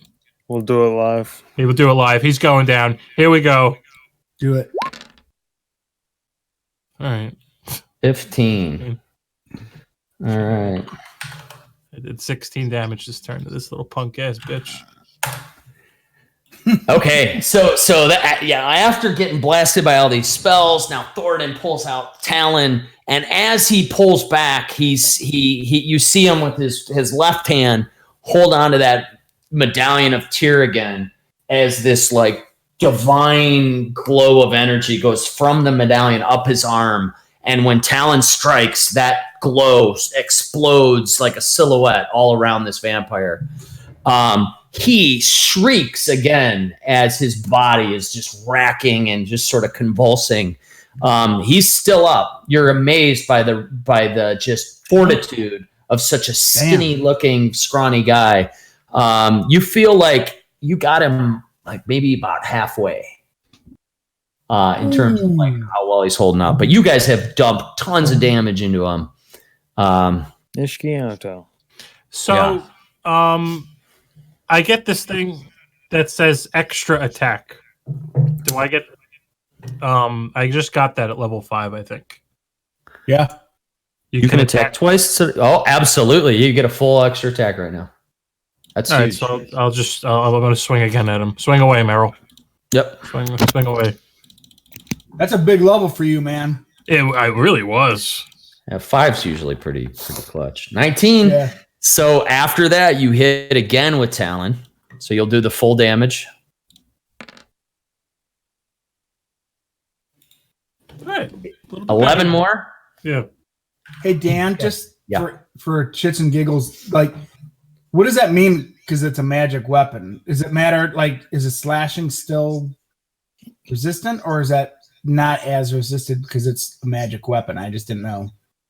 Yeah, so his damage resistance in this case is against certain types, slashing being one of them, but it states from non-magical attacks. Since since the weapon's magic, he doesn't get the damage resistance. Got it. Okay. Which is why magical weapons are huge, regardless of the modifier. Yeah. Yeah. All right. So at that, Doru is now not just angry and distressed. He looks terrified at just the barrage of shit that's come at him. He thought he was going to have a little easier time than this. But having you right there, Thoradin, he kind of like right after you hit him with Talon, he puts his one arm around you and pulls you close and tries to bite at you again. What a sick fuck.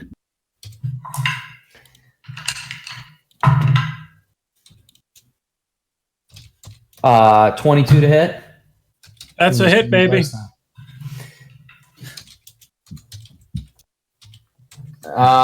So he does 4 damage with just from the bite, and then another 11 necrotic damage, which lowers your max hit points by 11. What if my max is lower than my current? Does it just go to the max then? No, you take the damage. Right. So you take that 11 damage to your hit points, and your max hit points also reduced by 11. Oh, is that what you did last time? I don't remember. Oh, jeez. Last time he only reduced his hit points by 3.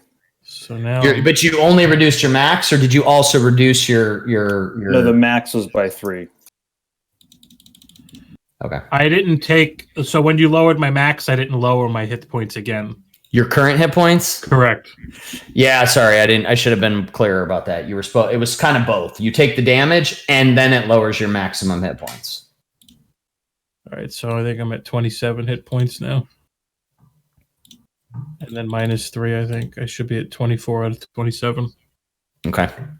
All right, and then he kind of, when he does that, he kind of looks up, and you see him just sort of tilt his head back and almost drink it, right? Like you see him like swallow as wounds that are on him close up a little bit.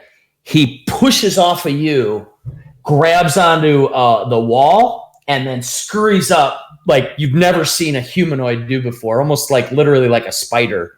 And he crawls himself back up to the top of the rafters and then dips around the side. And then he's sort of like, kind of like poking his head out, looking, just kind of scanning the whole room. And you the whole time he's doing that, you see more of the wounds and the sort of big burn mark on his chest close a little bit as he seems to be sort of restoring himself. Good. So he's just getting fat on my my neck blood. Your Okay. dwarf blood. Yeah, that's good. Alaric, it's your turn. Now, Doru is where you see him on the map here. He's actually about 20 feet above you. So that's his position in the room, but he's hanging from the ceiling.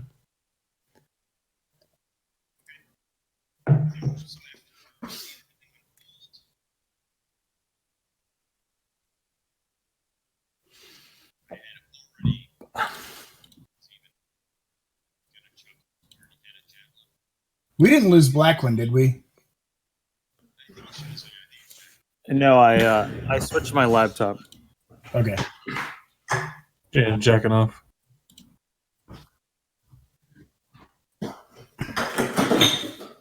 Okay, do you get any like of your reckless or raging or advantages or something on this, or is this just a?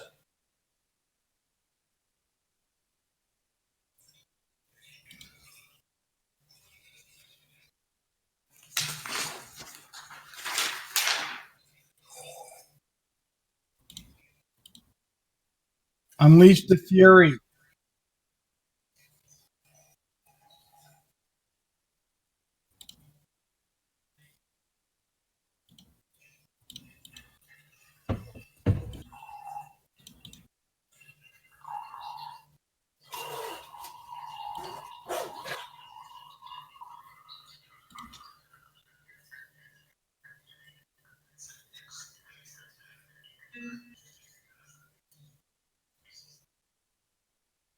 Yep. If you have 2 javelins, yeah, you can take 2 full attacks.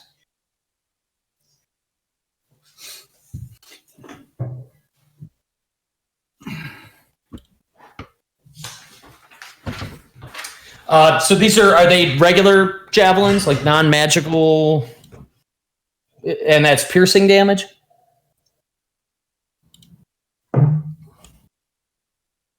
Okay. I'm not gonna say.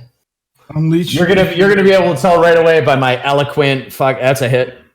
Yep. So that first one goes, as he's kind of climbing up, and as he turns around on the rafts, this javelin comes straight up through the rafters and goes right through his body for a whopping. Is this like a wooden stake to the heart? I mean, right?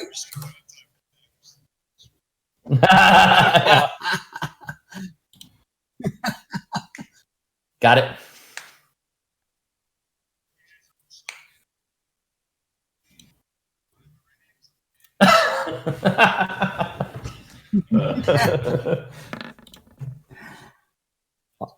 Also a hit, but I'm not going to say anything until you roll damage.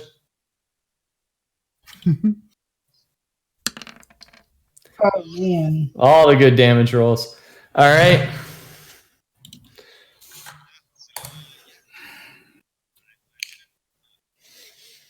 All right, so Alara kind of stands up as this vampire vagabond goes scrambling up towards the ceiling, and you see him throw a javelin, grab another one, throw a javelin. They go ping, ping, both through both shoulders as this creature just sort of snarls down from the ceiling. You notice it didn't do as much damage as you would have expected based on how hard you hit him.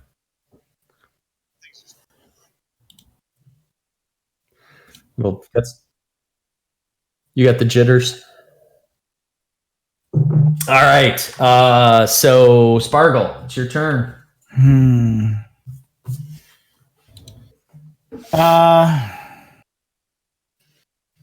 Okay, so he's Have up another in one his, of those celestial he's up orbs. 20 feet in the air again. Yep.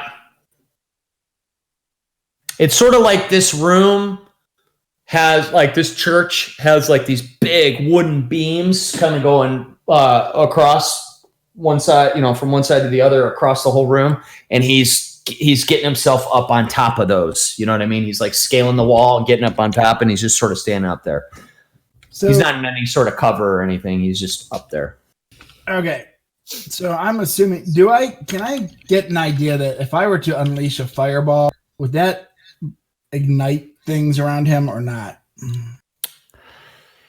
You would think, based on how decayed this place is, you might be kind of worried, but it's also waterlogged. Everything has been raining and damp and wet, and your guess is that you're probably fine. Like, it would take a sustained combustion to catch any of this wet shit on fire. Okay. Then I'm gonna unleash the fury. Sounds terrifying. Yeah. So you guys see me? I point a finger, and a bright streak flashes from it, and then it's gonna blow. It's gonna blossom in just huge, massive explosion. I don't think I have to hit. He just needs to do a save, a dexterity save. Okay, but you're gonna have to draw me a circle. So it's a 20-foot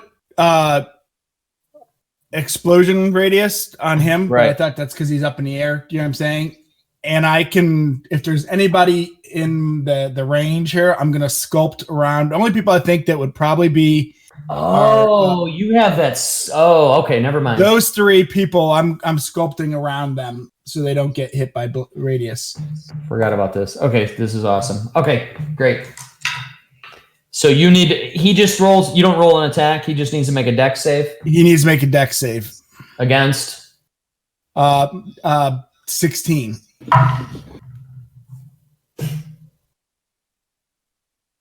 Sorry. So go ahead. So you cast this fireball. Yeah. Oh, son of a bitch! I did the same thing again.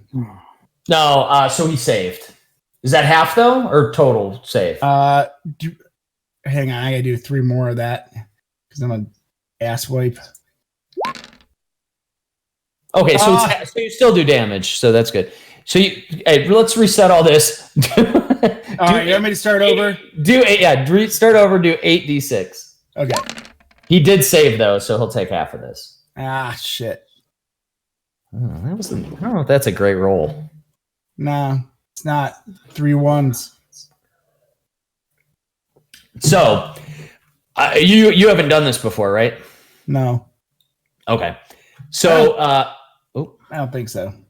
all right.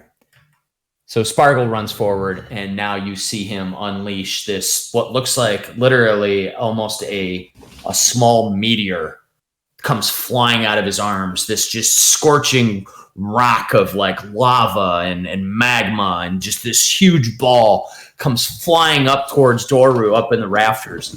You see him do some kind of like Spider-Man kind of, Doru does some bit of a Spider-Man kind of move where he grabs the rafter next to him, sort of swings around like a monkey and lands back up on his feet.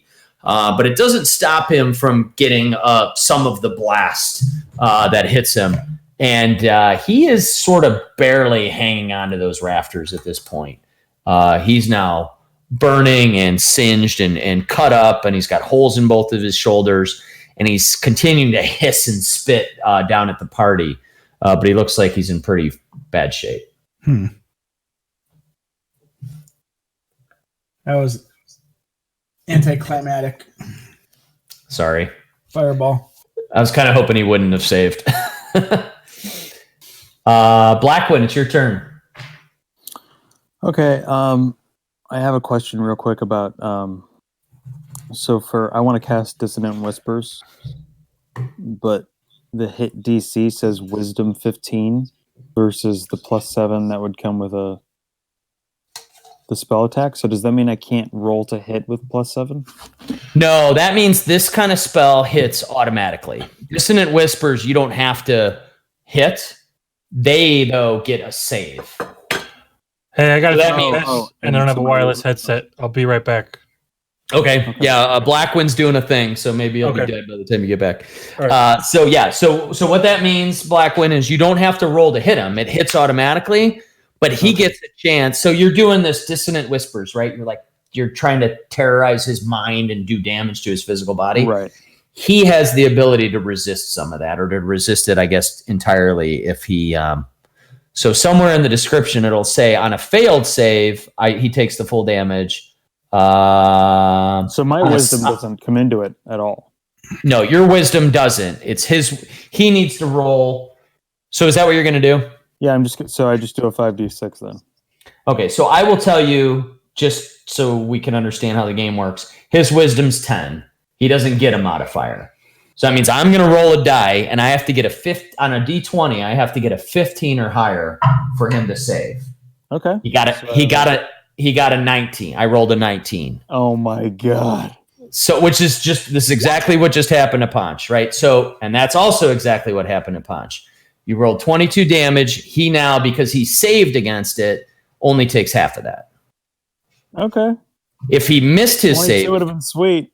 Good rolls, though. 22 would have been real sweet. Real sweet. No, real- it's cool because it's like 75% chance that I hit, or still that he can't save. Yeah. Right. Right. So you do. Dice. You know what? I am using my white dice. Oh, man. And I'm rolling like crazy on them, so whatever. So so you guys see Blackwind as he had done before. You remember the time at Cragmaw Castle when your little buddy Snoopy or whatever. What was the little goblin you guys had with you? Shit. You know what I'm talking about, though, that you had, right? Your little buddy. Splarg or something? No, not Clark was the bugbear. Who was the little loopy, droopy Snoopy? Was it Droopy? Droop. Droop. Yeah. He was. Remember when he double crossed you guys and was running away? Blackwind just did that thing where he was whispering at him and just fucking killed him on the spot. Just cold blooded. You hear Blackwind doing that same thing, saying that same stuff to Doru. And Doru now seems completely fucking tortured by this barrage that you guys have on him. He starts wriggling around and just squealing and screaming more as Blackwind's like wiggling his fingers at him and whispering these weird magics. He drops down from the rafters, a calculated drop, but he sort of like scales down, lands on the ground, and looks completely fucking exhausted and almost dead. At that, you again hear the "What in the Sam hell?" and this jiggling of a Don't door. I get a 1d12? Wait. Do I still get a 1d12 for my Witch Bolt? No, because you did Dissonant Whispers as a new action, so you broke your concentration. So you hear Deckard, what's going on, guys? Are you guys fucking around? And then Baloney Face comes running out. He goes running right through the little alarm area. It's ding, ding, ding, ding, ding, ding, and he's just running through it because that. No. Oh no, that's what Matt called him. I've been calling him Baloney. Oh no, I've been calling him that the whole time. I'm gonna.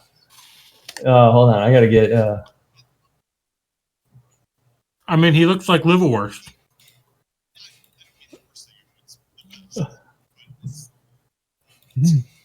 He looks like an O'Flacky fucked boar's head ham.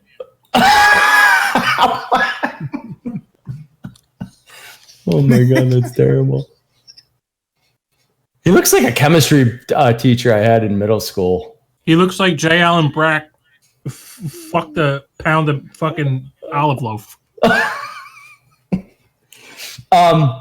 He comes running out and he sees what's going on and he looks around and he sees and he just he puts his arm up like in like he's gonna yell and protest, but instead he just puts his hands on his forehead and he just kind of puts a knee on the ground and just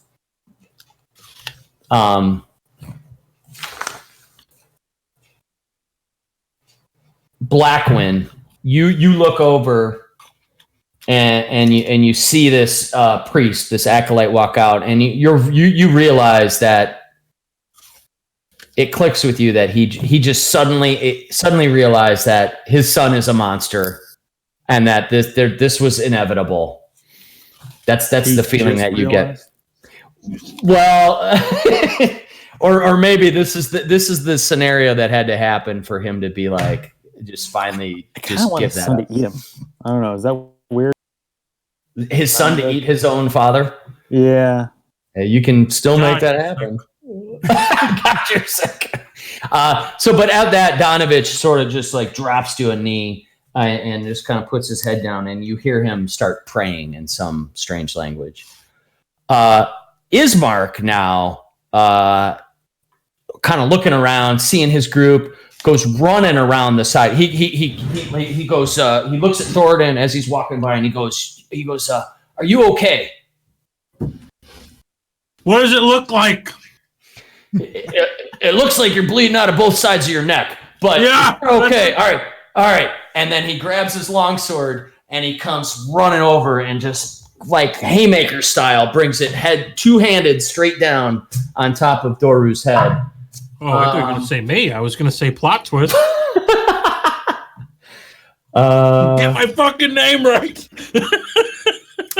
I think he was like so concerned with making sure you were okay that he comes over with this longsword and it just completely misses the vampire and it lands on the ground, and he looks up and he looks at his sister and he's like, and he starts to pull out a short sword, but that's his turn. What, are you trying to hack the floor, you moron? Mark was going to be useless. Irina in the corner, seeing her brother now jump into the fight, she stands up. She'd been sort of like hiding behind one of these broken like pews, and she stands up and she throws her dagger like sort of sidearm style clear across the room towards like Doru. Brett Saberhagen, yeah. And the dagger comes in and sticks him right in the chest, and actually stays in there. He's a bigger badass than him. But it doesn't seem to do a ton of damage. You guys could tell as it's flying. You know, it seems to be a normal dagger. Does stick in Doru, and he kind of makes a face. But Thoradin, it's your turn. Right. Like I want to help, but like I'm feeling a little weak, and like, you know, I feel like I'm half of myself. You know, I don't feel like I'm all there. So we're gonna improvise a little bit. Lay on some Jesus points, man. Something. Part of me wants to take the lid to the casket and smash it over Doru's fucking head. Because I'm a tavern brawler, man. But I really kind of want this thing to fucking die already.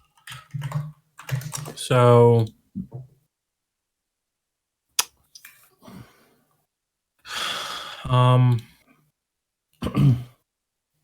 tell you what.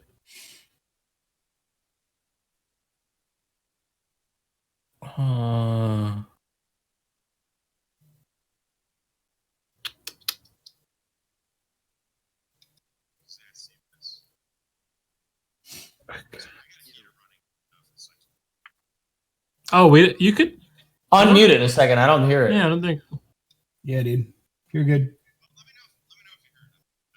No, it's no worse than Crocus mashing on his keyboard. Sounds like he's chopping down trees with the fucking axe. I haven't done that in a long time. Yeah, I don't hear it at all. I cranked my volume all the way up and I didn't hear it. I do hear like a little girl whispering like 7 days. 7 days. The Ring? Have you ever seen The Ring? I saw the Lord of the Rings. Get you A little girl calls you and says that you're going to die in 7 days, and then it happens. It's very right. friendly. You haven't seen it? You know who's in that? Naomi Watts. Boom. Boom. You're right. Naomi. You know what that is backwards? I moan. My mind is blown. God, you're sick. It's from Van Wilder. I just saw Waiting. Me and Amber I've never watched it. seen that. I've never seen The Ring. Yeah. Oh, The Ring's good. I haven't seen Waiting since I've been a server. It's painfully accurate with what it's like to work in the service industry. I don't want to hear that. I'm scared to look at it. Tell me that's all false. No. Oh, you guys, you give me a minute. I'll tell you why you should I never don't. eat a restaurant. Ignorance is bliss. No, I don't wanna know. I don't want to know how many pubic hairs I've eaten. That fork has been up somebody's ass. Wait, why though? No, not the fork. I'm kidding. I did I'm too. kidding. I meant the spoon. Yeah, they don't do that at Applebee's. Come on. No. It's eating good They in the don't neighborhood. season their boneless wings. Everything is awesome. Oh, the sodium is so good. All right, so I'm on top of this casket. I've had enough. I got necrotic wounds. I got festering wounds. I'm like all fucked up. So like, I jump off of this casket, and I fucking rip the fucking top off of it, and I smash it over Doru's fucking head. All right, I like it. Yeah. Do your tavern brawl strike. Nobody likes. All right. So And are you gonna now? Here's the big question: are you gonna divine smite the coffin lid attack? Of course, dude. I mean, Of course, I am. like that's All right, sorry. like hello. Meanwhile, I'm just like kind of trying to grab the spiders that are coming out of his necrotic wound and just kind of nibbling on him a little bit. Oh God. What's creepy about it is your fucking video is turned off. So like that just makes it more creepy. All right, so I ripped the fucking. Oh, I didn't even see you doing it. I was like, That was the story, So man. funny. They'll get you. What were you guys doing? I missed it. maybe the Same. Oh, nice. Nice. That's from your mom. Don doesn't do that. So when you do like the things that we do, we pick up from our parents. Hey, you want to wait till your fucking turn, man, or how you want to play this? They started. Go. all right. So you No, I said that you do stuff that your mom did. I'm saying you got it from your mom because your dad doesn't do that. Anyway, Matt, I'm sorry. No, that's right. I'll get a drink. It's fine. We could just. No, it's fine. all right. So roll your attack with the Right. coffin lid. All right, so it's a 20 plus 6.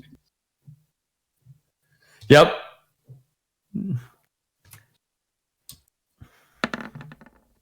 Oh. Aw. So you pull this coffin lid out and you're like, and you bring it down, but it's so unwieldy. Yeah, can I get a reroll? Because I'm creative and I had to listen. I wish I wanted this to happen because the divine Let smite. him reroll. I had a whole thing with the divine smite in this coffin lid, but we'll save it. I'll So give up my turn if he gets a reroll. I will tell you, Adam and I talk about this. I'm not a cheater DM. I'm never gonna cheat for your end or my end. I'm always gonna roll with the dice. So I like it. anyhow, Fun. so I take risks. you bring the coffin lid down and just unfortunately kind of miss. or Can you action. tell us what was going to happen at No. the end of the shift? No. Never? Yeah. The end of the shift. So, Thornton, is there anything else you can do? I did. Swing again. I right? did take the attack Swing action away. on my turn. Oh yeah, sure, yeah. No, you can do it Wait, again. did the coffin lid break? No, the coffin lid did Well, not break. I'm fucking swinging again, Merrill. Here we All go. right, all right. So, all right, slams the ground, picks it up, No. slams the ground again. I mean, Oh god. third time's a charm, right? All right. So after all of this, and Doru looks really fucked up, and now there's a guy just swinging a coffin lid at him. He's terrified and starts running across the room. So I will say, Thornton, you do get an attack of opportunity, as does Ismark.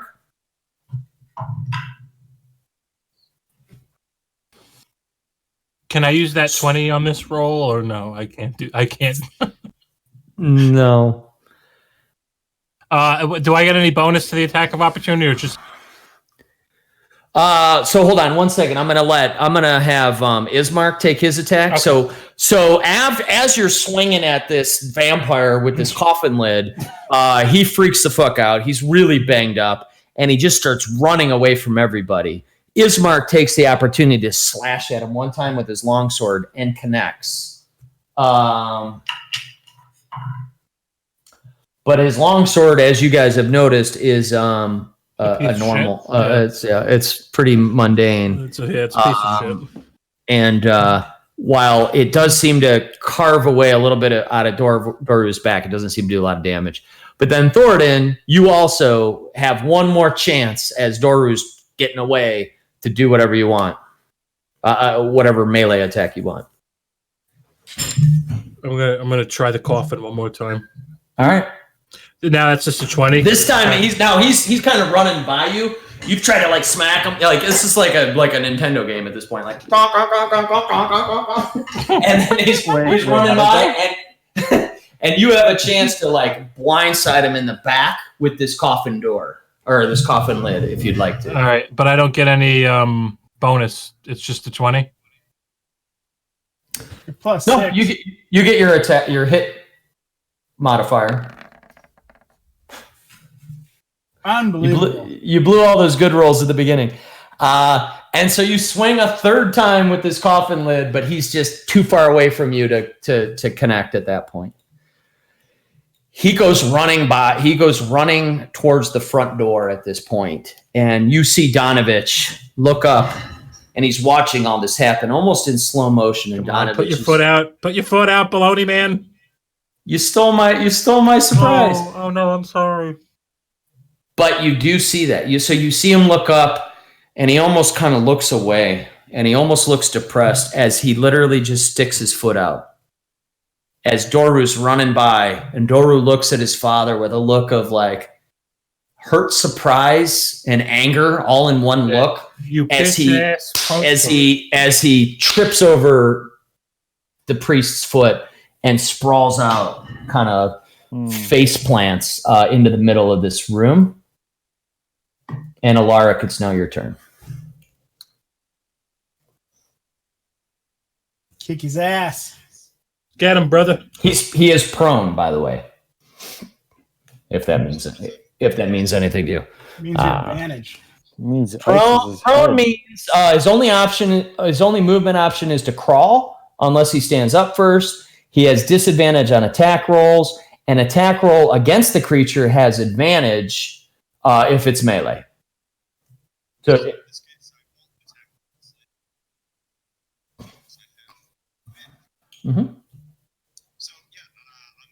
if you're in melee range, so you got to move to him first, and then you have advantage.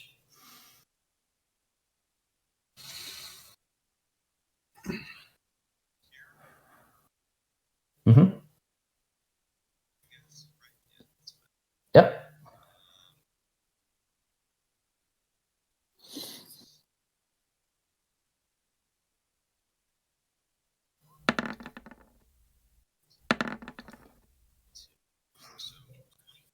Good hit. So you bring your greatsword down on this vampire who's just completely been beat the fuck. He's now sprawled across the ground. He's literally just crawling for the door, trying to get away from you guys.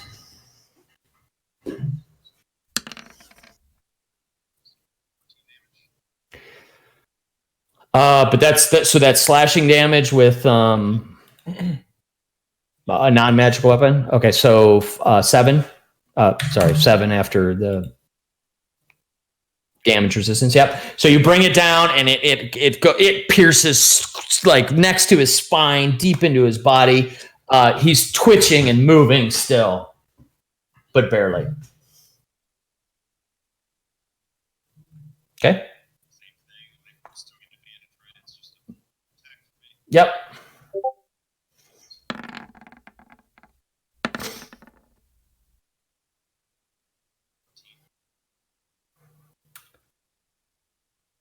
Somehow in your overconfidence of just finishing this thing off, you managed to just swing hard, overconfident, and hit the ground. Spargle, you saw Doru kind of dash for the door and tumble to the ground. And you hear him just barely making any sounds as he's just crawling on the ground in front of Alaric. Okay, 5, 10, 15, 20, 25, 30. You can move through Donovich or Alaric as a friendly square for what it's worth. Okay, I'm going right there. And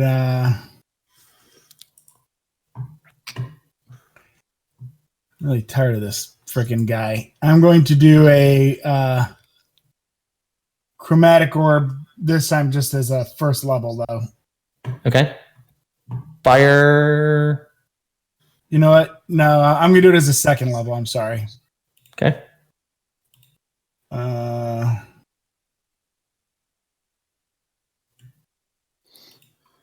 Let's see. Sorry.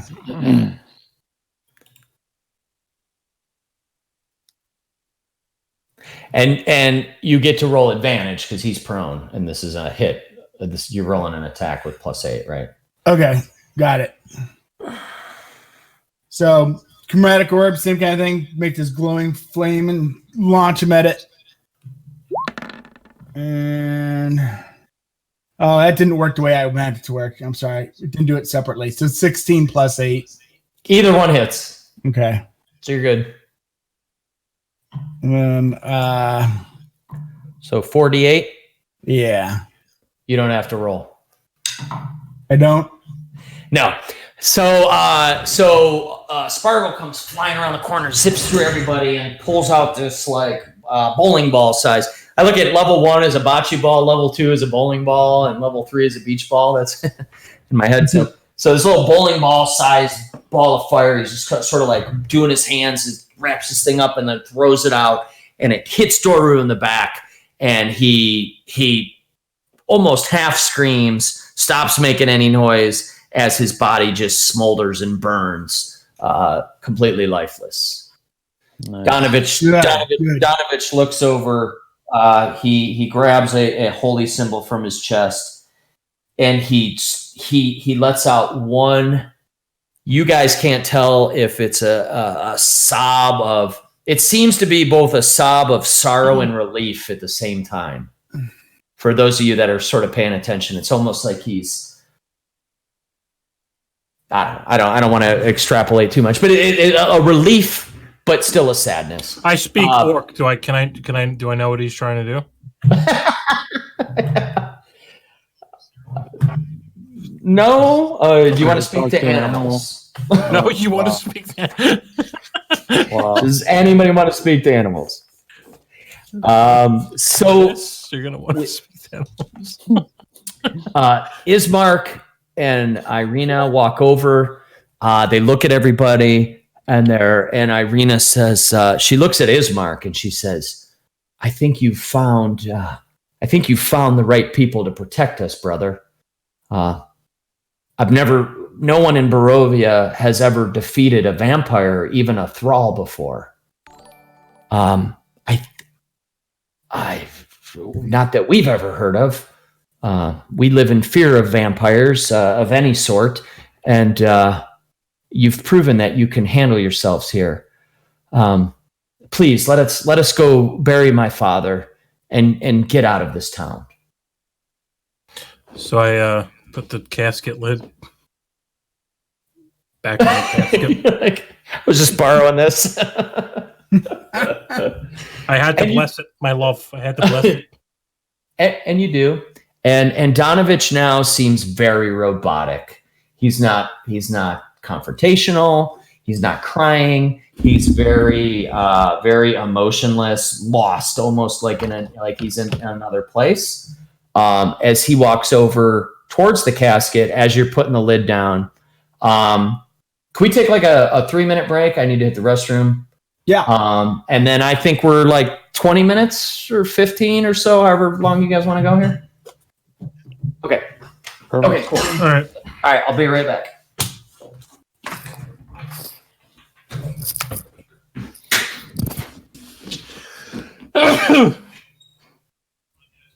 Guys, room.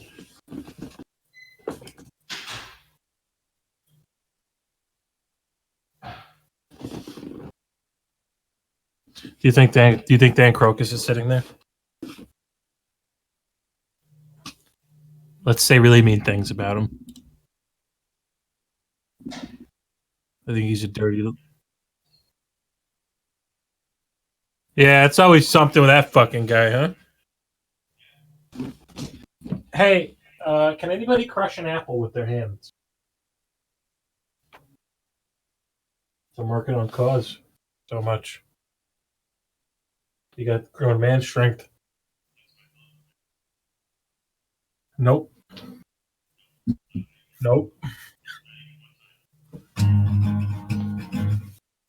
Not from jacking off.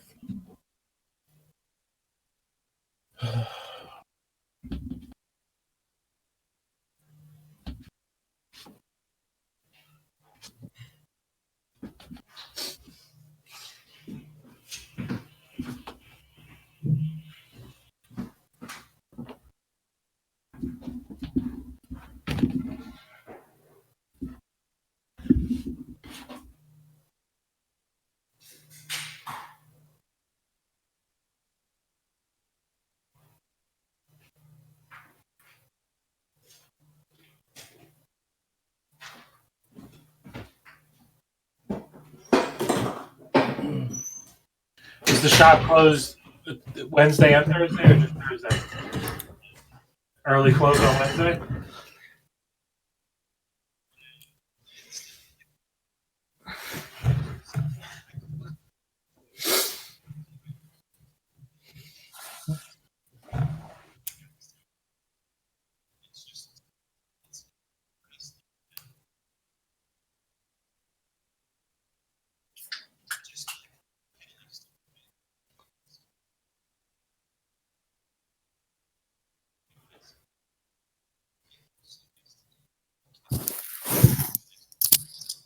That's actually.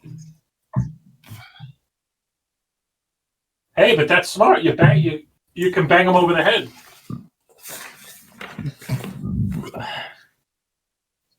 Right, and that makes sense. That makes sense. Christian Brothers are going to be open on Thanksgiving. I'm kidding. I have no idea. I just love that their name is Christian Brothers.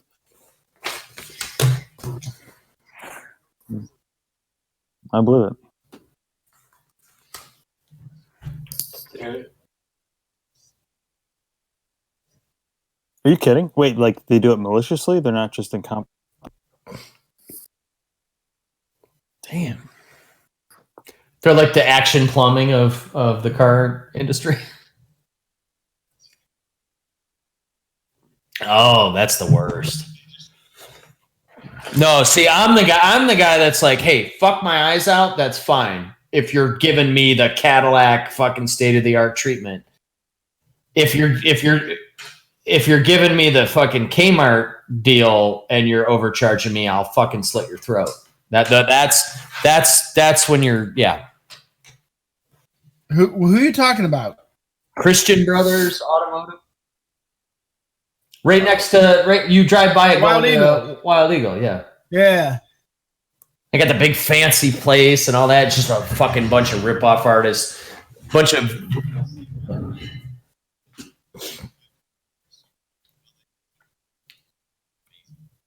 that would be a sweet building to have.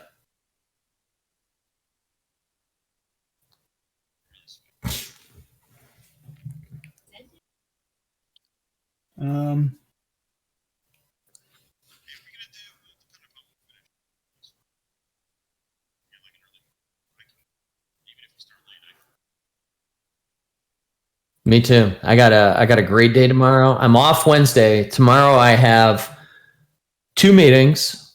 One of them is Ponch's. So Tomorrow. I got the project.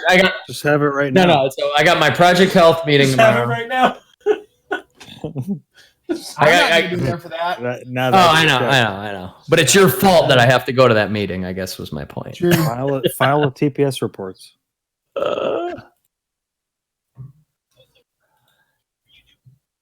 Whenever you don't drop the truth toward us. Lumberg fucked her. Okay, so my first meeting, it wasn't even the right lumber. I have my first meeting at 1:00, and that's Ponch's meeting, and he's off tomorrow, so that's super important. And then I have a meeting with our HR lady for a half hour at 2:30. That's my whole day. You should skip that one. Yeah, I'm gonna be super baked at work tomorrow. Are we streaming? Yeah, we are streaming. That was a total joke. I will not ever do that. Just don't tell Don. Whoa, I don't work for him. Oh, did you? Oh, you're Really? talking about the show that Rita. Like 2013. Rita told my dad I smoke pot. It's weird that All right, Obi-Wan What? buttfucks Mace Windu in The Mandalorian. I just think that's weird, and I don't think that Oh, this you new culture. Then when Obi-Wan buttfucks Hey, Mace Windu. Obi-Wan is dead in The Mandalorian. No, he's not. You didn't see where he comes back and he's like, listen, my dick is so hard. I've been a celibate Jedi this whole time. What?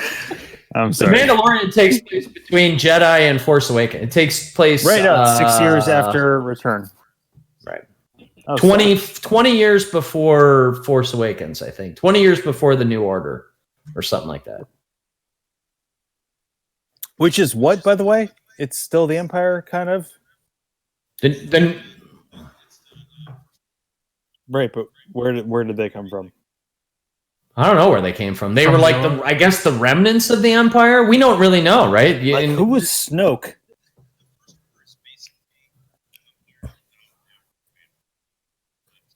But somehow so in Mandalorian is kind of neat because it's like the Empire is like gone except for little remnants, and the New Republic is somehow in power. So it is interesting, like what happened between that and the First Order and Snoke. Like, how did that all happen? Like, Wait, there is no Republic anymore. I thought, wasn't it blown up? oh, it's the new. Right, but they were. But I think the the- new one at the end Right. of Return of the Jedi. And Right, then like 30 years ago. Leia and all them are now part of this New Republic after Jedi, right? Like Jedi. Told the Rise of Skywalker is Rey. She's got to be like, who's the Rise of Skywalker? Like, who is that? Oh. Who is it? Ben Solo has Skywalker blood in him, right? I know he could turn to the good side, They flip-flopped. and then it's Disney. No, that's a great idea. I think Prince that's how it Abraham. should go, but Disney is gonna want, Yeah.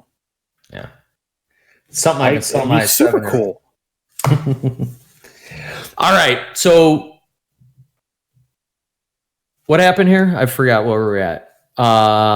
So Doru is defeated.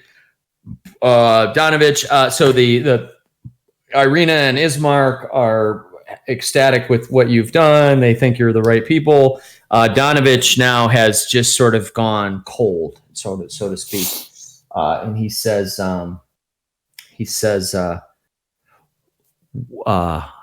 "You are all quite capable.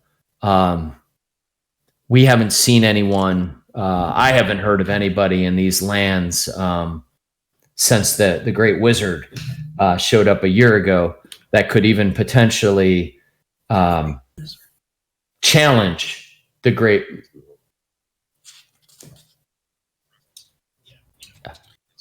Yeah.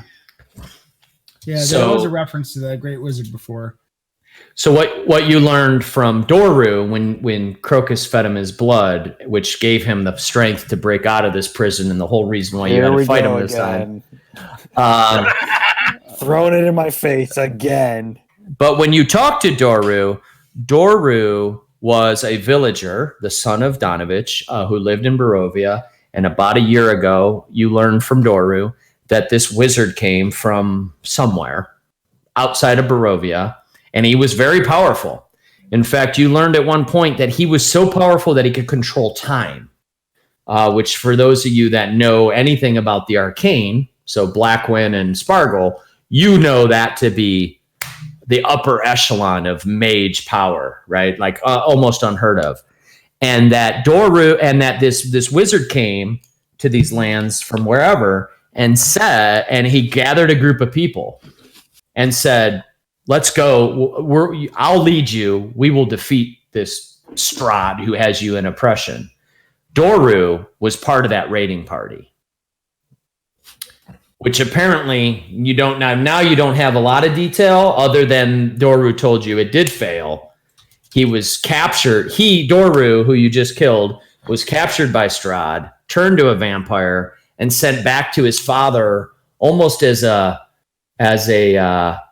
affront. Almost like as an FU to the whole town. Like, here's your priest's son back. I will, and so Doru's been living here for about a year since that happened as a thrall of Strahd.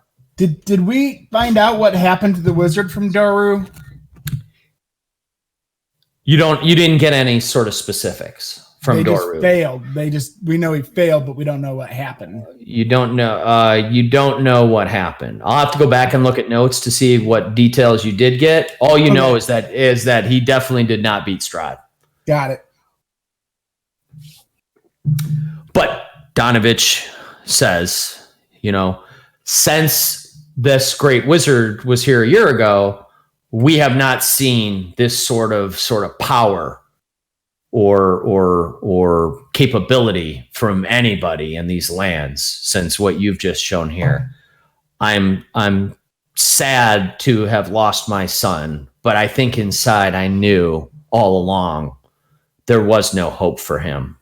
I kept him here as I don't know, in just desperation that perhaps someday I could pray hard enough to the gods that they would return my son to me. But I feel that what you've done here was inevitable.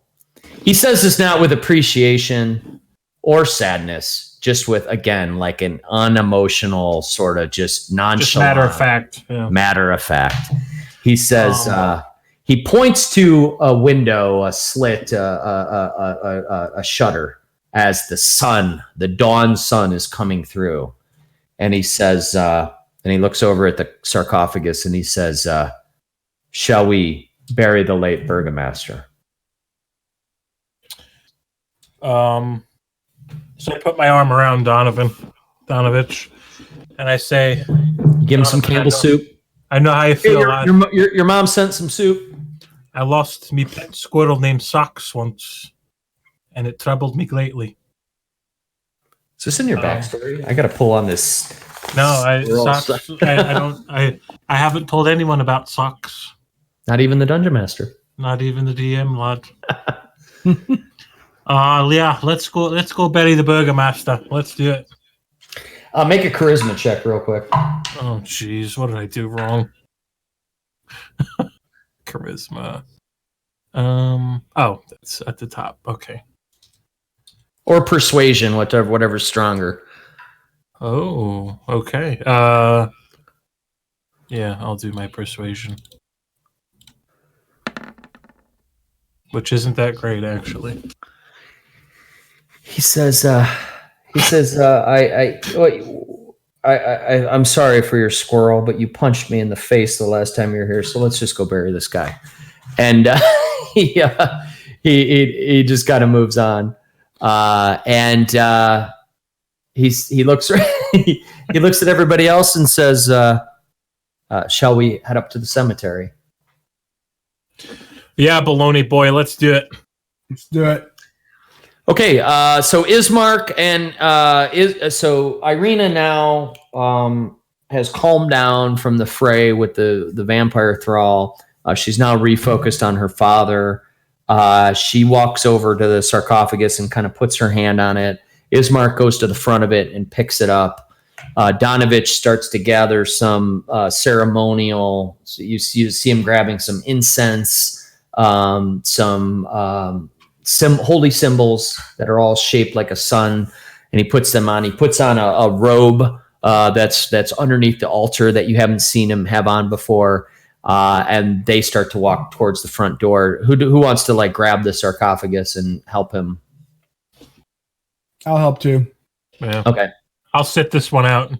Okay. So Alaric and Spargle get on two sides of the coffin.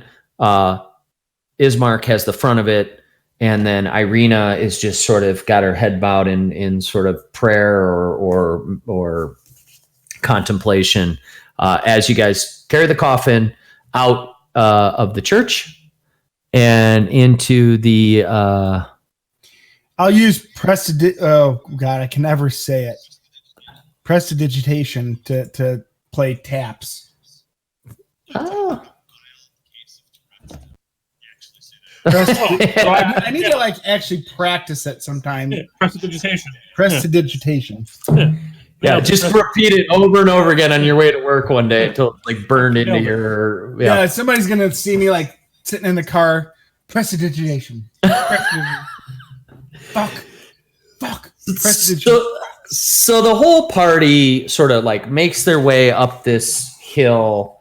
It's a little bit of a slope up to a graveyard. A fence of wrought iron with a rusty gate encloses a rectangular plot of land behind the dilapidated church. Tightly packed gravestones shrouded by fog bear the names of souls long past. All seems quiet. It's eerily quiet. It's probably the quietest you've ever been in Barovia. And you follow Donovich to, he kind of seems to be navigating to a specific spot. You see a large mausoleum that looks like a little more ornate. You see, it says Kolyanich on the top of it, and there's a number of tombstones. As Donovich points to the open blackness of the doorway, Ismark grabs the front of the sarcophagus and puts it and carries it inside. A couple of the others of you help him in there, and then everybody steps outside of the mausoleum as Donovich walks up, and he starts to say a prayer. He's using phrases and speaking to gods none of you have ever heard of,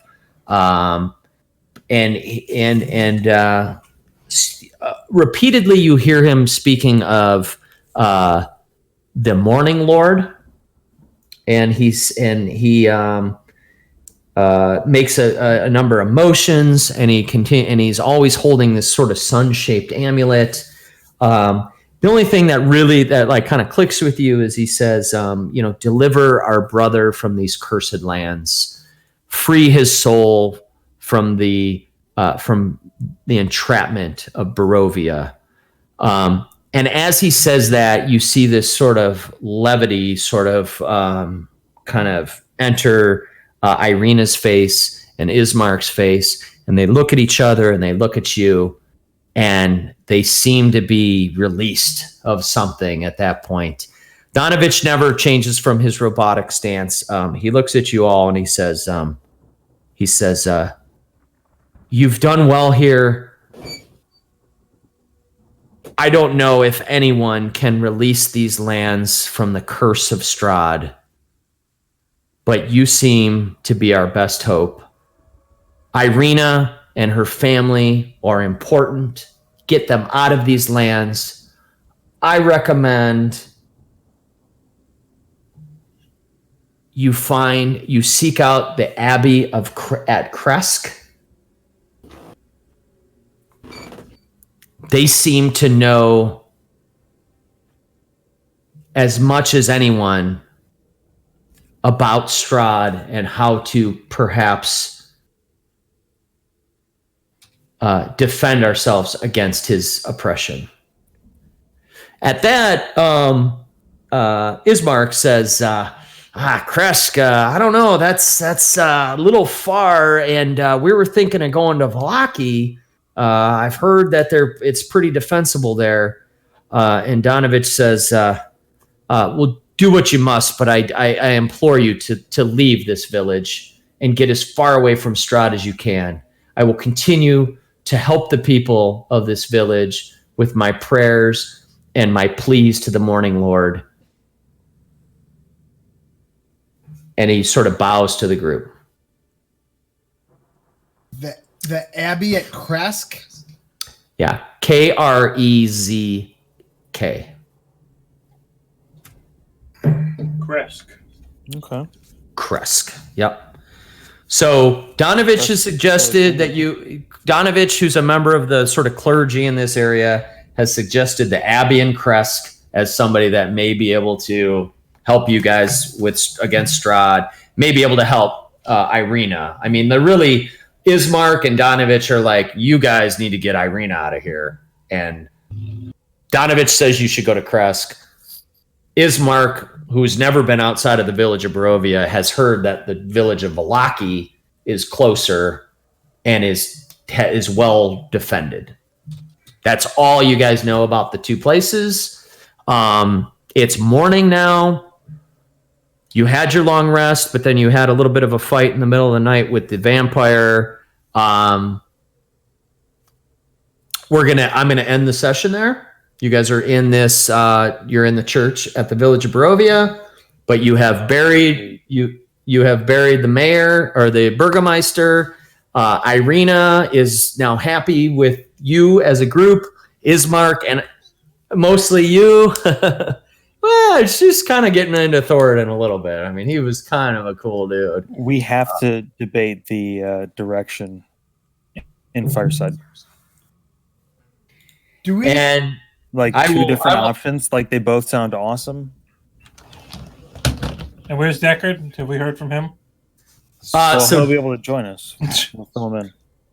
Is Deckard- is he still in the fucking room? Like, what's yes, Oh, yeah, I go Deckard to is still. behind the rope. By the way, He's Dan, like, guys, can I get to the? Can you guys let me in the fucking funeral or? can I untie the rope? Sorry. I need Yes. like a sandwich or something. I kind of want to watch like a 90-minute session of Will doing that whole time that he's in that room. Like, what would he be doing? I would really enjoy that. Yeah. What the? So I'm like, all right. I didn't get a long rest, right? No, you and Alaric both get a long rest because when you do the shifts, I assume you get your. I didn't. That's why we all get I thought it another was one. minutes after I started. That's why I was like, did I like when? No, you were the first shift and things were okay, and then you went to sleep, and Alaric had almost his whole shift. It was almost dawn, but before all that happened. Okay. So you got your rest, but you got your rest. You got your rest before the fight. Before my chromatic orbs and my fireball. Yep, Right. got it. Right. But so we're not resting again. You're welcome to. It's morning though. It's you know what I mean? Just for you had the disrupted sleep in the early morning when the Doru jumped you guys. You've been up since then. You buried the guy. It's like 8 a.m. now. But a short You rest guys, to get back spell slots or no? so you're more than welcome to before we cut it to fireside chat. A logical thing might be to get Deckard out of his room and go back to the Blood on the Vine Tavern. If you guys wanted to go there to just sort of regroup. close out your tab and get some rations before you decide to head to either of those places. No, I would be more than happy to engage in fireside chat if you wanted to talk to what's his dick, the weird bartender, or the 3 gypsy bitches that run that place. Alfred. I don't know what his name is. Eric Eric with an A, or Mirabelle and Serena. Yeah, Eric. So if you guys want to say you're doing that, you get Deckard out of his room and head back to the Blood on the Vine Tavern. All right. So it's 9 a.m. You're at the Blood on the Vine Tavern. You come stumbling in. Deckard looks like he didn't get a good night's sleep. The rest of you are a little tired from what you've been through. You have now Irina and Ismark with you, and you're all together in the Blood on the Vine Tavern to get some breakfast and decide where you want to go. So we'll fireside chat from there. Love it. Cool. Dig it. Nice. Sweet. It's Thank great. you very much, Dan. I love that session. I thought that went pretty good. That was fun. I had a lot of fun.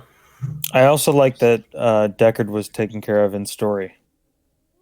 It was like, oh, he's stuck in the room. I had a bunch of other plans for Deckard. You guys decided to just secure him in his bedroom, and I'm like, well, okay that works too. Yeah, I objected to that on principle, just so everyone knows. Sorry to the stream. When you kept his door shut. All right, cool. Thanks, everyone.